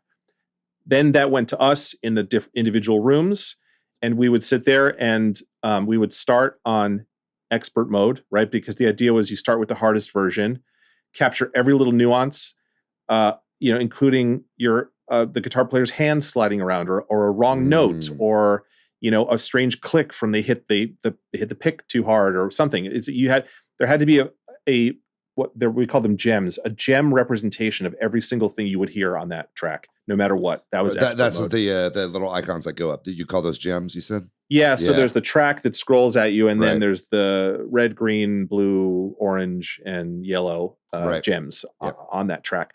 So there's a really, really funny video that started to go around among the Harmonix alumni maybe a year or two ago, where somebody created, because there's a whole they've sort of cracked it, and there's a fan authoring culture out there online, creating new tracks. Somebody did that of a recording of someone putting a bag of microwave popcorn in a microwave and going through the whole cycle. Yes, I've seen that video. It is so funny, and is actually from a professional standpoint is really, really well done in terms of the authoring. It's so funny. It makes me laugh every time I see it. And then we had a model or a standard for how to reduce the difficulty from expert to hard to medium, and then medium to beginner. Right. In terms of what you would eliminate, expert and hard used all 5 gems or color lanes. Medium went down to 4, and beginner went down to 3. And anyway, so there was a whole standard around that that we had. And then you would lay in. So that was all in different octaves, right? So one octave would be from C, 5 on the keyboard to B5. That would be expert. C4 to B4 would be hard, et cetera, et cetera. Okay. And then there were and there was all these MIDI notes, like little notes placed on a grid on this piano roll, right? Essentially like what you see in a player piano. It's called that because it's a software version of exactly the same technology as some old saloon piano. So then we would also put in MIDI notes that weren't visible, but they would outline when you would have a section of the song that would build your power up meter, and then a sort of free place section, especially for the drums, where you could just improvise fills and things. So every single thing you could do in the game was controlled by a specific note placed on a specific part of the grid on this MIDI file. And then you would, export it, test it in the game, fire it up, sit there and play through it. Okay, I got to fix something. And that was it. That was the process. And so it was just churning out a handful of those every week. That was the job. Right. Yeah.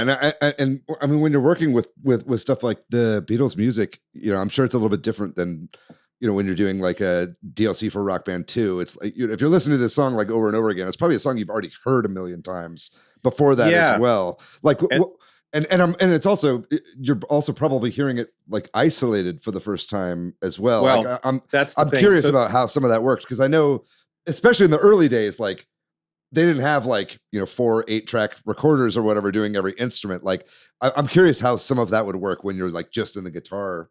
Yeah, it was really difficult, especially on those early songs up until Sgt. Pepper, where they get 4-track, and then after that, where they get to 8-track by the time it's Abbey Road and it's in stereo, and real stereo, not the sort of fake stereo that the interns would do. That's the one thing I do like about the new Giles Martin mixes, is it's like we finally don't have to just have all the vocals in one ear and the instruments in another. No, I think his mixes are great. I love them. Yeah. So Giles, this is a good segue. Giles was involved. Giles is, for people who don't know, George Martin was the producer of the Beatles. If anybody has a claim to being the actual 5th Beatle, it's George Martin. 100%. Yeah. And his son worked alongside him until eventually George Martin said, I'm too old and I don't have the ears anymore to handle this. So I'm going to fully pass it off to Giles. And then, Martin was still alive when we were making the Beatles Rock Band. I forget when he died, but it wasn't too long afterwards. But Giles is still the guru. Anytime they have to go back and do a remix, or it's licensed for something, or, like the new versions of the songs that were on Anthology, where they use the Get Back sort of AI technology to make John's vocals sound better, which I actually think that the new versions are better than the 90s versions, personally. I agree. So Giles is the guy. Everything goes through Giles. Nobody touches a Beatles thing unless he's involved and in the room.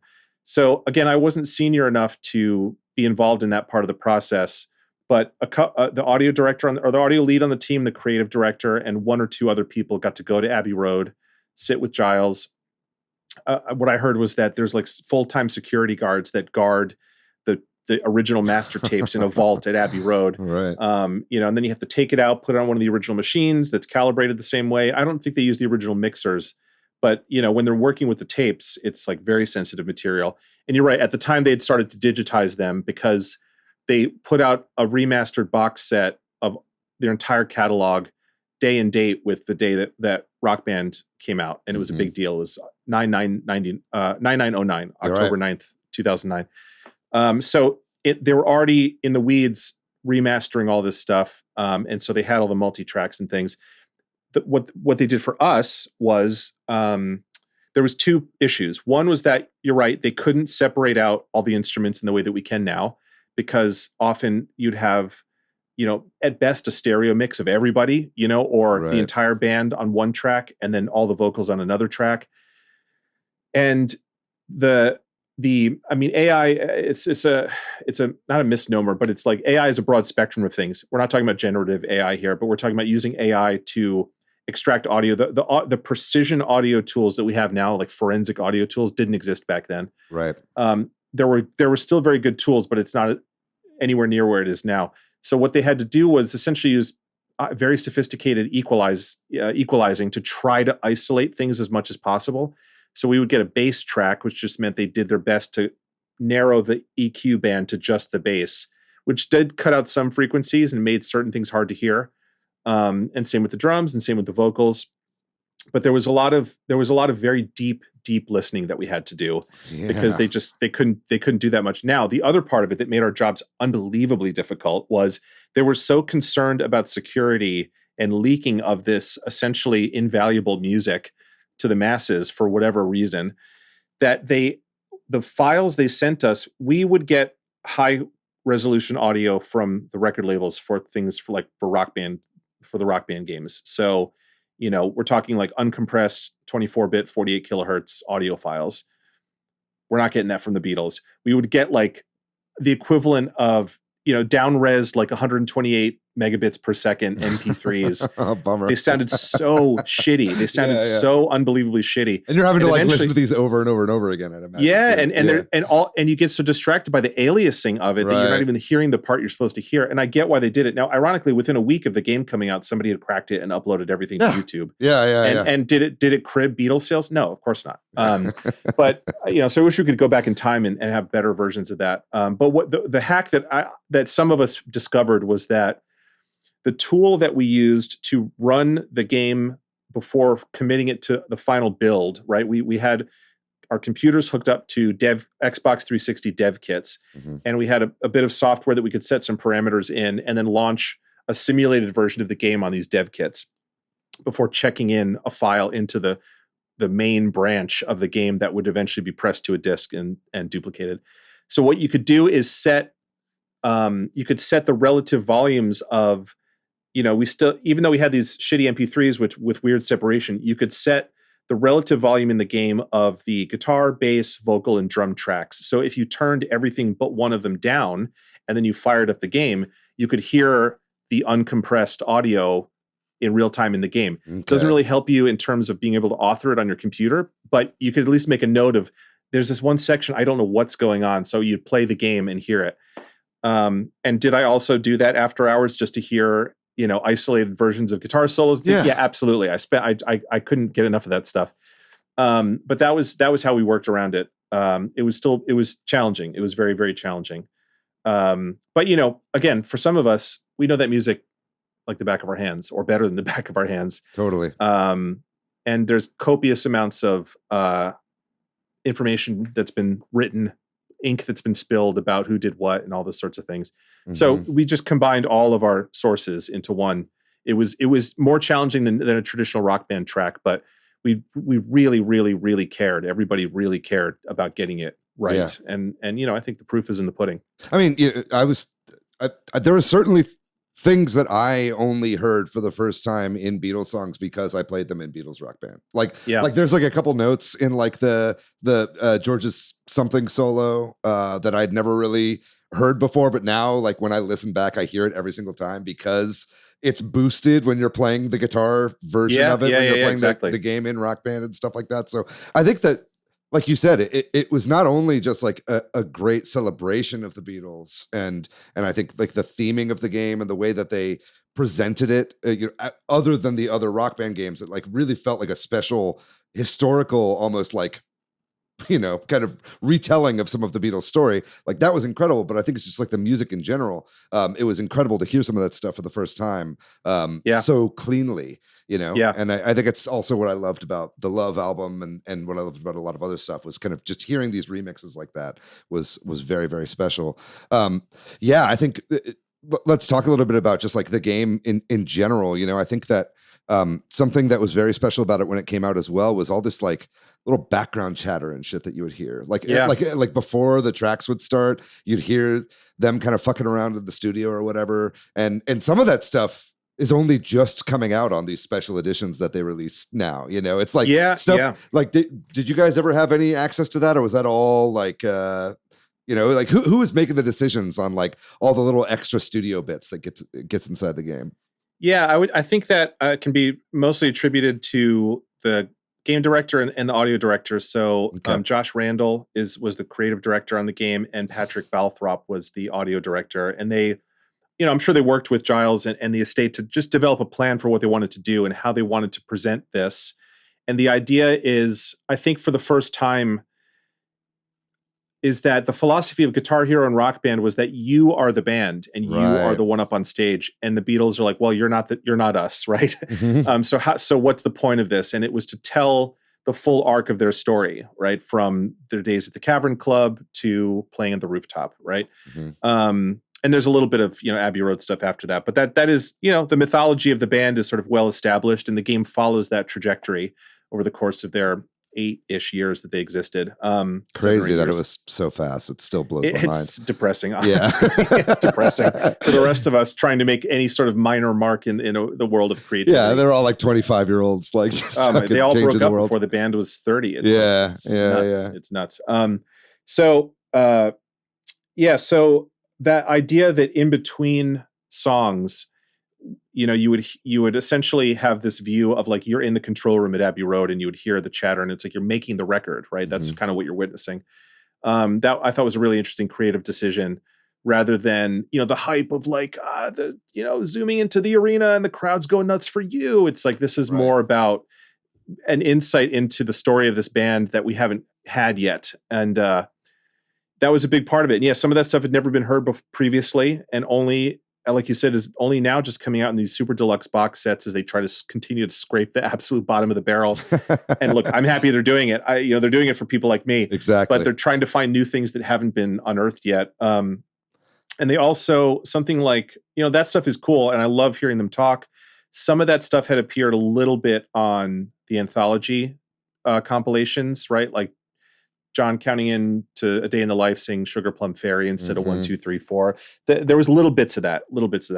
But this had much more of it. And it was also the first time that this seems like such a small thing, but it isn't for fans, that the entirety of Her Majesty was on the disc. Like you could play it. Right. It was on not in the disc game, but Abbey Road was one of the DLC albums they released in full.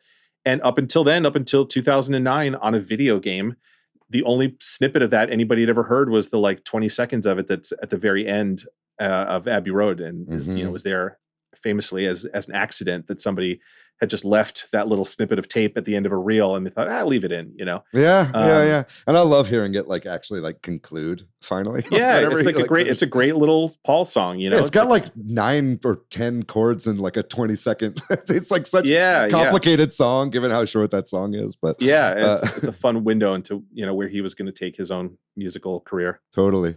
But I think it's like I think that this game, beyond just being an incredible snapshot of the best band of all time, and in a way that you can pretend like you're the Beatles and you feel like you are living through the songs and whatever, all this like amazing stuff that comes along with actually playing the game. I think that it has such a legacy that a lot of people don't necessarily like point back to Beatles Rock Band all the time, but I really think a lot of this starts with that, because it really feels like it is a like historical and a historical document. You know what I mean? It's like it's telling their story in a way for a new generation that was used to this sort of medium of video games and whatnot. But it was a way to learn about everything that they had done from the early days up to the end. And then also it just reminds me a lot of like these new, I feel like in the last like 5 years, we've seen this kind of pop up as like a new genre of game, of like this kind of documentary game. Like, I don't know if you've ever played like the making of Karateka, or like, no. or the making of, there's a few games like this, and Digital Eclipse puts them out. And they're basically, what they are at their heart are like compilations of these old games, but you can't just put those out. So they have in them, little timelines that say, at this point the game was created and at this point it was released, and you learn about all the stuff that are like video interviews and whatnot. And I feel like a lot of that, like, I feel like the Beatles Rock Band was the first game that I played that kind of felt like that. You know what I mean? Like, it was beyond just sort of like, this is a music game or a rhythm game. It felt like it was a little bit something more, right? And I wonder if that was like some of the influence of, Paul and Ringo, and them like wanting to, because I'm sure they're not huge gamers, right? So it's like them being like, okay, well, what can we do to like make this really special, right? Yeah, I think they're definitely not gamers. Them at E3 would prove it. I don't know if you saw the video of them at E3, but it's quite awkward. It's pretty funny. Yeah, definitely winging it. Going up there just on their charm, which they can do. They've earned it. Yeah. But yeah, I do think it's like you said. It's presented as close to a documentary as it can be, and there's things there for fans that know every detail intimately. Be like, oh my God, they put this in there, right? Or if you don't, it might spark something that says, well, I wonder, why did they, why is this gig this important? Why is Shea Stadium so important? Why is the Budokan so important, right? Mm-hmm. Why is the rooftop this important? And it glosses over some things, like you don't see Billy Preston on the rooftop, which is a shame. Yeah, that's true. You don't see... You guys weren't doing a keyboard, piano stuff in Rock Band at that point yet. Not yet. Yeah, that was going to come out in Rock Band 3, right. But it would have been fun to introduce it there. Mm-hmm. But yeah, there's, it was really about the four of them. Obviously, they are the heart of the story. They all wanted to make sure they're equally represented in terms of not necessarily screen time, but representation in the songs as much as possible. And it didn't glorify anybody beyond the single unit of the band. Mm-hmm. Yeah, but it's, I hope, I don't know. I mean, I'm assuming there are kids that played that maybe with their parents, that was their moment that sparked their love of the band. Mine was, my parents were alive when the Beatles were around, probably a little too young. They would have been 7 or 8 when they were on Ed Sullivan, but they grew up fully in that era and loved them and played them all the time. And my dad, speaking of, how people heard them for years, the only version of those albums that I heard were copies on cassette that my dad had made from his time in the Navy, one of his old Navy buddies. This is like lost to time, but there was a vinyl producing company that I forget the name of the company, but they were sort of this, they specialized in audiophile grade versions of records, and it was called like Original Master Recordings or something like that. Okay, yeah. It had this like silver banner at the top. Yeah. They had those on the CDs and whatnot. Yeah. So they started with vinyl and just getting the best version of the lowest generation possible and pressing vinyl. Half speed masters, that's what it's called. So it was called like Original Master Recordings. And they would produce them at half speed, meaning that the needle had more time to make the most detailed grooves in the pressing plate, and then they'd make the records from that. So my somebody that my dad was in the Navy with in the 70s had the full set of those, and he made cassette copies, which now sort of defeats the purpose of having a hi-fi audio version. Well, at least he's taking it from an uncompressed source and whatever. Yeah. But listening, I mean, speaking of having things revealed to you by the time you hear a high quality version, like, they'd been played 10 billion times, and I would listen, I'd just like have them in my Walkman mowing the lawn on Saturday, and they just sounded like shit by the end. And then, cassette tapes are junk anyway, and it's all this warble and stuff. Hiss and things. Yeah. So, but that was I do not miss tape hiss, man. My God. No. Yeah. And so for years that was how I heard them, but I listened to them so much that was what fully ingrained them in my soul. And I'm assuming there's some kid that's 30 years younger than me that played the game and saw, oh my God, this is so cool, and I love this. And I hope whether it inspired them to be a fan or inspired them to pick up an instrument, I know from just talking to kids in general that game series did that for them. So I'm assuming that there's some hardcore Beatle nuts out there where their story starts at the Beatles rock band, which is cool. It's a cool feeling. Yeah. And I think another way that you see its legacy kind of live on is through the kind of isolation of tracks that you see. Like I don't know if you've bore witness to this, but there's an entire cottage industry of like YouTubers and fans online that just make their own fan remixes of Beatles songs, and a lot of them are using AI tools and whatnot nowadays, and like we said, AI is a spectrum. It's not all generative or whatever, but the Mal system that Peter Jackson and his crew all came up with for Get Back and whatever, that is still, I think, the cutting edge. What is it? I just saw I think the new Elvis concert film that uses that same tech as well. But it's like, but you see people online, and I think a lot of it started with these isolated stems from Rock Band, and then making their own little remixes and pushing the vocals to the center and keeping the drums in the center and putting more of the instruments on the side or whatever. But you see a lot of people doing that these days, and maybe it's just me who's a crazy Beatles fan, and that's my algorithm, so I pick that stuff up all the time.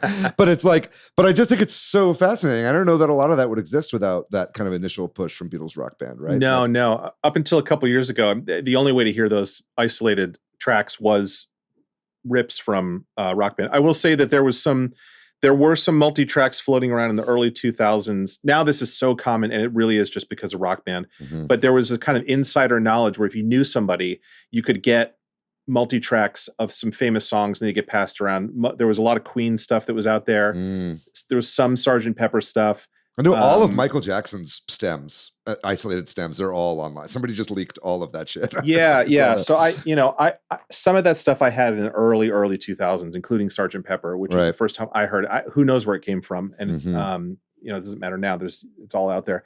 But now, in the last few years with AI isolation tools, stem separating tools, it's become much easier. But yeah, my algorithm shows me there's this one account on Instagram that I love that does vocal harmony breakdowns, not just of the Beatles, but there's a lot of them, the Beach Boys, who are the other band I'm obsessed with, Steely Dan, some other things. But it'll break them all down, represent them visually in a way that's very similar to the lines that the harmonies were displayed in the Beatles rock band, but also has musical notation, the chords that they're forming with it. It's just awesome. And I never get tired of that ever. It's so much fun. And I mean, some people are still fucking playing this game, by the way. Like, my buddy, Jeremy, he lives up north a little bit with my friend Rob, but I go up there sometimes, and whenever he has me over, he's always like, do you want to play Rock Band?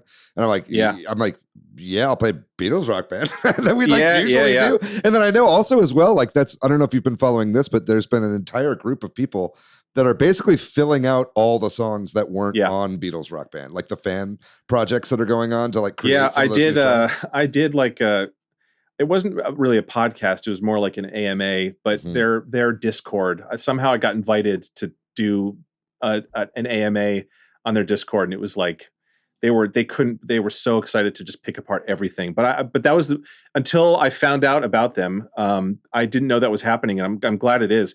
Because it's a shame we never got to finish it. The game, I'll say this: the game was not the success that the studio needed it to be. The cost, and I'm theorizing here, but the cost of the music license, obviously, incredibly expensive, and also of that era, the quality of the instruments that were manufactured for that game, it was the best that had ever been made, right?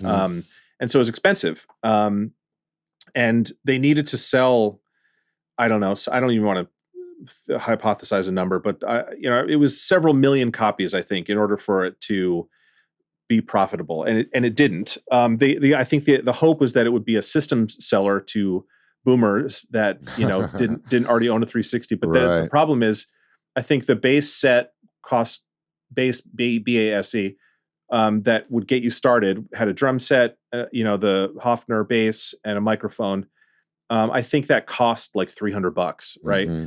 And then at the time, an Xbox 360, the cheapest you could get was the Wii, which is like a couple $100, mm-hmm. and it was a severely sort of handicapped version of the game. But let's say an Xbox, it's going to cost you another $300-400. So you're talking about these people who don't know how to play video games, don't care about games. You're asking them to spend $800 to $1,000 to play 30 songs that they're like, well, why wouldn't I just go listen to this? So it was a slight miscalculation there, I think, but at the same time, I'm glad they made that miscalculation because the game needs to exist. Yeah. And it's like the like you were saying, those peripherals, like my friend has the Hofner bass at his house, and it's like, this holds up. It's 20 years later or whatever. Yeah, right? It's very well made. Yeah. But afterwards, I think they only had a deal to do, I can't remember. I think it might have just been 3 albums. So I think it might have been, correct me if I'm wrong, it was like Revolver, Sgt. Pepper's, and Abbey Road. And Abbey Road. The only ones. Yeah, because they had the whole medley and everything. Yeah. So, but the license for those has expired. So you can go buy a used copy of the disc and play the games, the titles that were on the disc, but you can't buy those albums anymore. The storefront is shut down. The license is expired, like at this point, I don't know, almost a decade ago. Mm-hmm. And so I personally, it's funny, I don't know why I did this. I'm such an idiot. But when I moved from Boston to Seattle, I took all my Rock Band stuff with me and I got rid of it all of my peripherals. I kept my Xbox 360, and then that unfortunately got lost. And, I still have my sort of game saves on a thumb drive, but I lost my 360. And then there was a few years that went by, and all of a sudden one day I realized, like, hey, this Beatles thing, maybe I'd read an announcement that the license was expiring or something to the DLC. But I was like, this is a really important part of my life and my career, and I don't have a way to play it. So I need to figure this out. And I think maybe the license for the albums had already expired, but I was like, I think I need to figure out how to buy a 360 that has it all on the disc. And for like a year, I was on the hunt everywhere. And I was like, please, does somebody have it? I'll pay anything. Does somebody have an Xbox 360 with all of the tracks on it? And ironically, what I eventually found was another former Harmonix employee. There's like a Facebook group that we're all in, which maybe I shouldn't reveal, but it's not very active anymore. But I posted there, hey, does anybody have this? And they're willing to part with it. And somebody was. And so he shipped me his Xbox 360. That's amazing. And then as soon as I fired it up, I realized, I need to be logged in under his profile to be able to play it. And so I wrote back to him. I said, hey, are you okay with giving me your password to your Xbox Live account? I said, I promise I will never hook this thing up online because I don't ever want to brick this thing or, have it force an update that ruins things. But I need to log in as you to be able to play this. And so he thankfully did. And then I was able to get one of the Gretsch controllers. I still don't have a drum set, but at the very least I can play it all now. And it's like perfectly preserved. In fact, I talking about it now, I'm getting nervous that I need to go fire it up and make sure it still works. Right. Yeah. It's like I think there's like Wii U's that if you don't turn them on after a certain amount of time, they just like brick themselves. So it's it's good every once in a while to give it a little bit of juice just to keep the life in it. You know what I mean? Yeah. I mean, I would pay an exorbitant amount again, just to do the same thing. But yeah, unfortunately, that's the only way to play those complete albums. I mean, that's what my friend has. I mean, he's got a 360 that basically he literally just mainly uses for Beatles Rock Band. Like that's pretty much the only thing, because everything else like transferred over. But like you said, the licensing goes away, and I think that's that I think is the big cost sink, and that's why we don't see Rock Band games anymore. I think the peripherals is obviously a huge part, but it's like what we were talking about earlier in the show. The digital world, things run out, and you just don't, there's a shelf life on music licenses and it can't last forever. Right. Yeah. Which is why it's amazing that you can buy that game on disc or whatever. But I think it's also why it's amazing that there are fan projects to keep this thing going. And I think even as far as like ripping old games and saving that stuff online and being able to have a way to emulate, these old games once license expires. I think that, I'm not saying, go out and pirate every game that comes out, but it's like, that is a huge part of like cultural history and keeping stuff alive. Right. And so I really love that. And and it's such an incredible game. Real quick, just let's say lightning round, because we do need to wrap this up, but sure. Favorite Beatle. Who's your favorite Beatle off the dome piece? It's not even a question. It's Paul. I'm a Paul guy. All right. Yeah. I go back and forth. I think I was George for so long, for like most of my life. And I still think some of his songs are my favorite songs, but it's like, but then it was Paul. Like when I saw Get Back, I was like, oh, Paul was like the guy who was running the whole band. Like he's the genius. But now I'm on John. I think I'm on John again. And I think it's made its way back to me.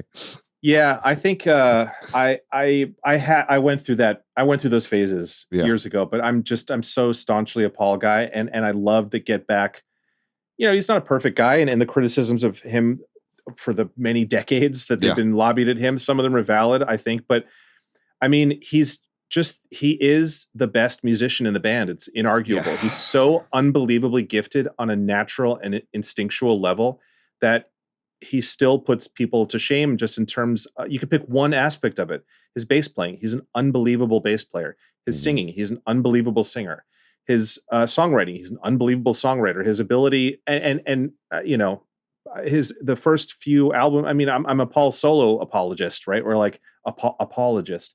Okay. Because there's moments of, sappy Paulness, which I like. But the musical fluidity, which those first like probably 3 or 4 years after the Beatles, where he was completely unshackled, he's doing things that are so unbelievably sophisticated, and it's just coming out of him. And if you say, how do you know what you're doing? He's like, I don't know. I just do it. I think he's unbelievable. Ram feels like it was recorded yesterday. You go back and listen to that album. It's fucking crazy. Yeah. Amazing album. Yeah. Okay. Favorite Beatles album. What's your favorite Beatles album? Ooh, I know it's a hard one. Yeah. I mean, I really love the White Album. I know that there's a lot of criticism on that one too, where felt like the band was fragmenting the most. I mean, this one does change a lot. Like I will say of the eras, which I put them in 3 eras. It's like early stuff, middle stuff, late stuff. Yeah. Early stuff, I love A Hard Day's Night. I just think it's so great from top to bottom. Yeah. If I Fell, I listen to that song like every day. it's really the most sophisticated version of that era of the band. It's just so good. Middle period, which I would count as like Rubber Soul to probably Sgt. Pepper's, if you want to roll it in there.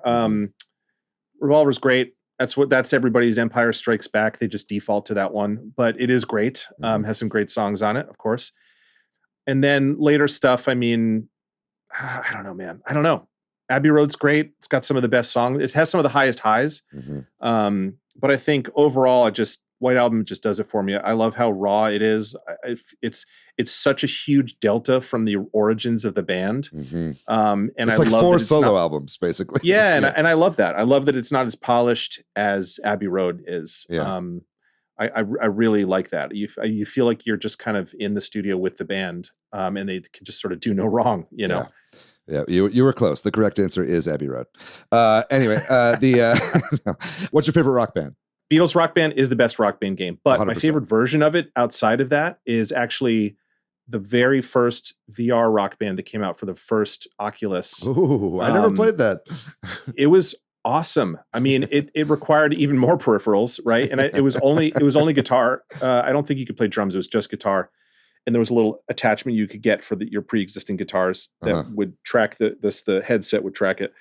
But in terms of communicating that experience of you're in the band, when you're in VR, it was amazing. And then all the audio is spatialized, right? So you could be playing a Van Halen song and Alex Van Halen's drums are coming out of the drummer behind you. So you're looking out at the audience the whole time when you're playing. Yeah, you're on stage looking at the audience. It was awesome. Yeah. It was really cool. What a cool idea. Let's give one last one lightning round here because he needs some love because we haven't talked about him quite enough. Favorite Ringo song? Not necessarily the one that he wrote, but song he sings on. What would you say is your favorite? Yeah, what I found really endearing in Get Back is the moment when he starts hammering out Octopus's Garden. Yeah. And everybody kind of gets a little smile on their face and like, they're like, Ringo, like, this is actually great. And it's like, it's so endearing. It's like our son, did something so impressive. And it's just such a fun moment when George gets up and is showing him around and they're all just having a great time. So, yeah. I mean, I do love that song, but I think my favorite Ringo song is Act Naturally, because I'm also a big Buck Owens fan. And it just, it was years before I even realized that was a cover song. And it sits perfectly in his range. It's got that like, jaunty sort of Bakersfield sound, if you know country genres. And I like that one a lot. Yeah, great answer. I think right now I'm going with Good Night. Great song. Great. Yeah, I just recently heard from the that White Album Super Deluxe, the like version where it's just like guitar and like the Beatles doing the backing vocals, like the other Beatles. And I was like, oof, that's like, I'm getting emotional just thinking about it. Anyway, great shit. Oh my God. I love this. I could literally talk about this with you all day, but I think there's more we didn't even touch on. I know there's so much more we didn't even touch on. Maybe we'll have to bring you back for a part 2 sometime, but what an amazing time. Are you a Beatles fan, listener? What do you think about this conversation? Please let your thoughts be known down below. Is there anything you want to say before we move on to the final section of the show here?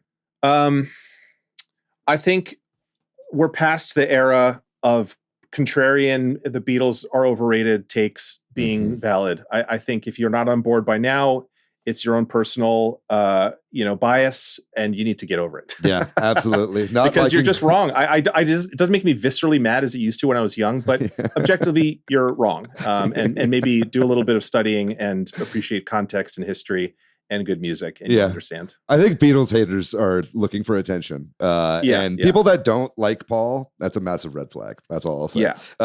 Anyway, we're going to then take a little pin and put that in that conversation. Maybe we'll pick it up again sometime in the future. But we're going to take one very small break here, and we're going to move on to our final section of the show, which is the games we've been playing recently.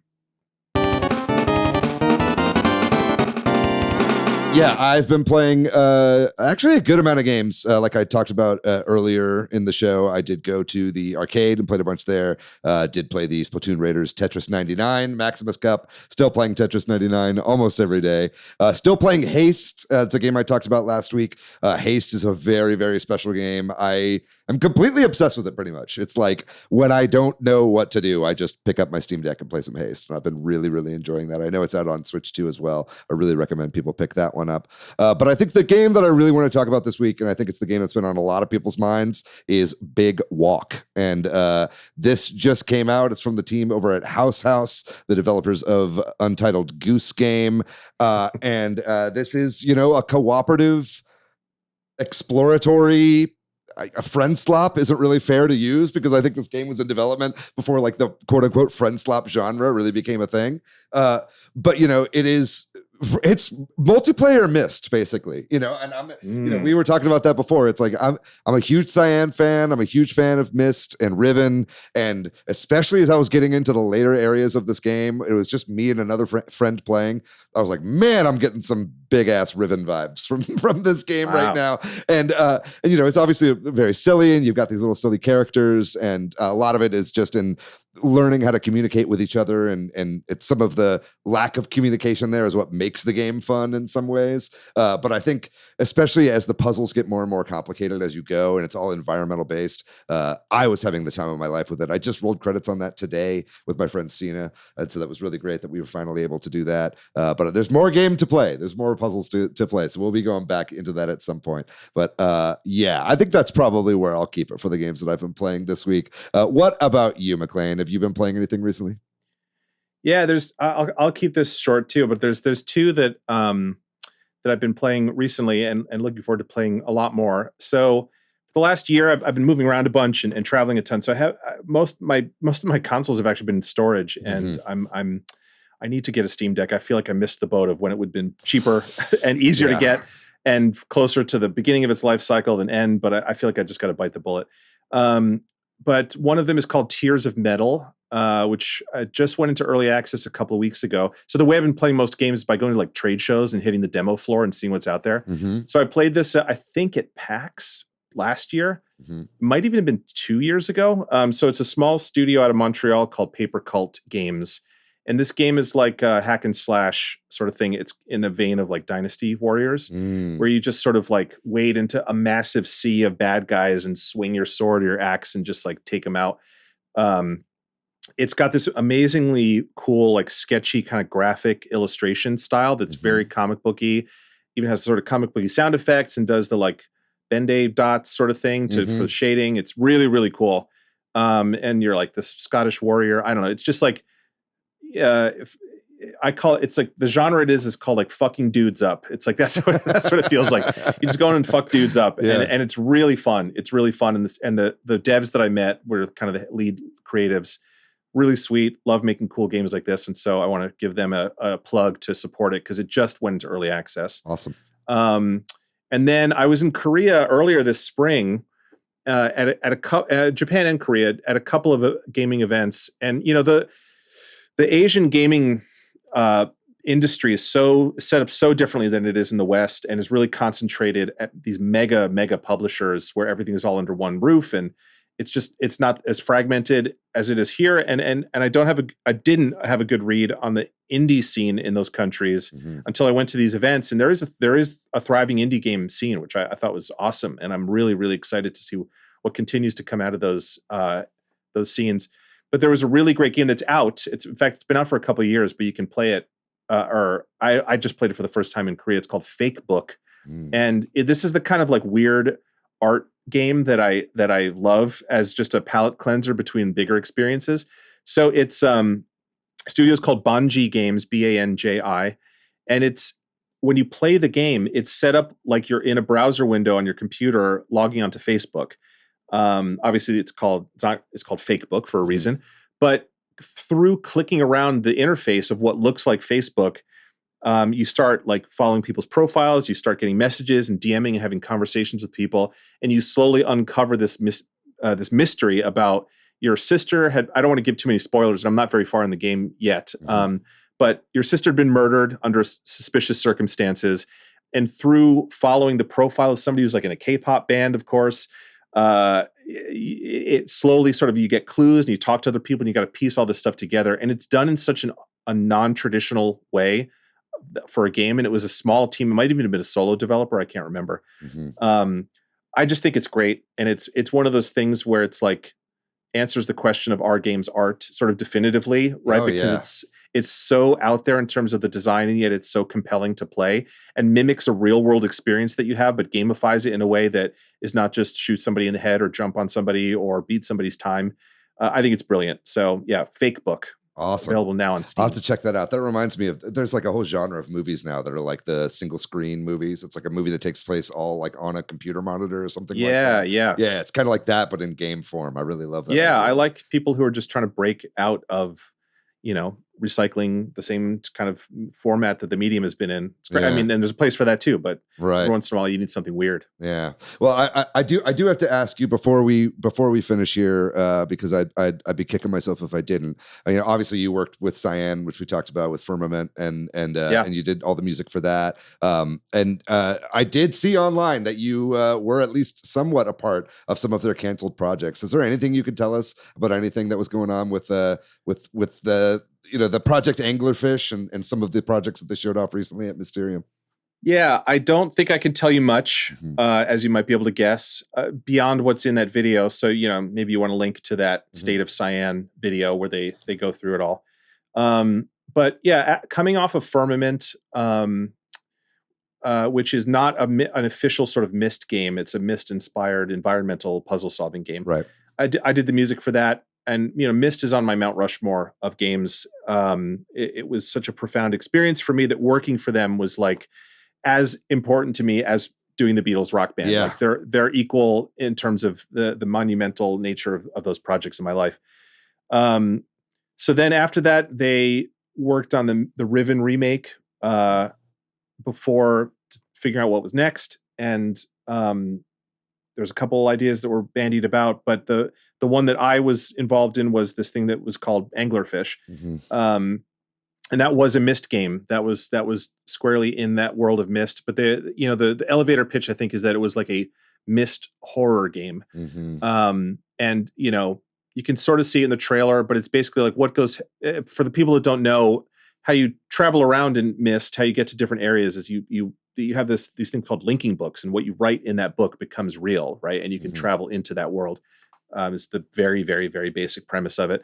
So the idea was, what if somebody insane sort of took that over, I think, and what if there was instability around these realities that you had created, and why was it unstable and things like that. And we only really hinted at it in the trailer, but I thought that the work they did, I mean, it was a fully playable 10 or 15 minute experience, like a vertical slice that was used to just pitch to publishers. So that meant I had to write, the music, whether it would have been the final music or not, I don't know. But I wanted to continue down the path that I'd started on Firmament, which has nods to Myst in it, but is not a Myst game. So I wasn't trying to replicate that sound. Yeah. Now the shackles are off, and I'm like, okay, let's get the pizzicato strings in there. They've got it. Not so much the motifs, but the palette that had been established in those games. We got to do it. But what if now we got to make it a horror game? So I was doing all sorts of things like, I would love to go back. It's been like a little over a year since I worked on it. So I'm forgetting some of the details, because I definitely just get in and finger paint until an idea comes out, and then there's no sort of logic to it. I have to apply logic on the back end when I have to archive things and get things ready to actually present, on a technical level, clean them up. But I was doing things like putting weird pitch shift delays on the strings, and like maybe having violins playing like an actual chord and having it sent to a reverb, and then adding this like pitch shifting to the reverb, which is not something you're supposed to do, so that the actual notes would sound in tune, but then the washed out reverb in the background would slowly sound like dissonant. Like a tape speed slowing down, or like a cassette player dying. That's cool. Just to make it feel uncomfortable and eerie. So yeah, I wrote maybe 5 or 10 minutes of music that could be extrapolated into more, because it was all very dynamic. Was some of that in the trailer that was shown as well? Yeah, all the music in the trailer is the music that I wrote for it. That's awesome. And the idea was also that as you revisit some of these worlds, the music continues to degrade. So there's different tiers of like, this is the sort of cleanest version, but if you come back and the world's a little more corrupt, it sounds like this, et cetera, et cetera. That's cool. Yeah. Man, well, I really hope that project picks back up someday. It does sound, at the very least, like they're interested in continuing it. I think that's got to be why they release stuff like this, is to get some buzz and whatnot. Because I'm sure. Yeah, I hope so. I mean, I think they know how intense the fan community is, and in a good way, right? They're so unbelievably passionate about Myst and that world. It's really a unique relationship that studio has with their fans, and it's a shame when long stretches of time go by without any news, or the bands are not maybe getting what they want from the studio, or whatever it is. So I think they're very good at being as open as they can be. And I don't think that the point of talking about that game or the prototype was to like tease fans and say, well, you can't have this. Obviously we would all love to make it. Yeah. And I also don't think it was insidious in that saying like, okay, like Sick'em telling the fans to go, tell publishers like, hey, you got to go fund this game. Right. But I will say the response to it was greater than I think any of us expected. I haven't heard anything since it came out, so I'm not really privy to those kind of business discussions that are internal to the studio. But if there is a pathway forward to make that game, I know that we would all be on board, and I would be there day one working on it, because I love it. And I think that Cyan needs to exist, and they need to keep making games. Yeah, I'm such a huge fan, and I think that it's a new game in that actual franchise. I think would do really, really well, and it was really cool seeing the response to that. Like it was on the front page of Reddit for a bit, and it was on it was on all these websites. It was like, oh, okay. As somebody who's like a diehard and follows all the stuff, I'm like, I see everything. But I was like, oh, normies are talking about this shit right now. Yeah. So I think there's an appetite for it, and I just hope that the climate in the game industry changes so that we can make it. So we'll see. I don't know, but I hope so. Well, thanks for that little bit of insight there. Definitely check out all of Cyan's games, because more people need to buy those games. That's all I'll say about that. And hopefully you get to work with them again in the future. But thank you so much, Maclaine, for coming on this episode. I think that is going to do it for our episode today. It was such a delight to have you on. Yeah, thanks for having me, David. I had a lot of fun. Of course.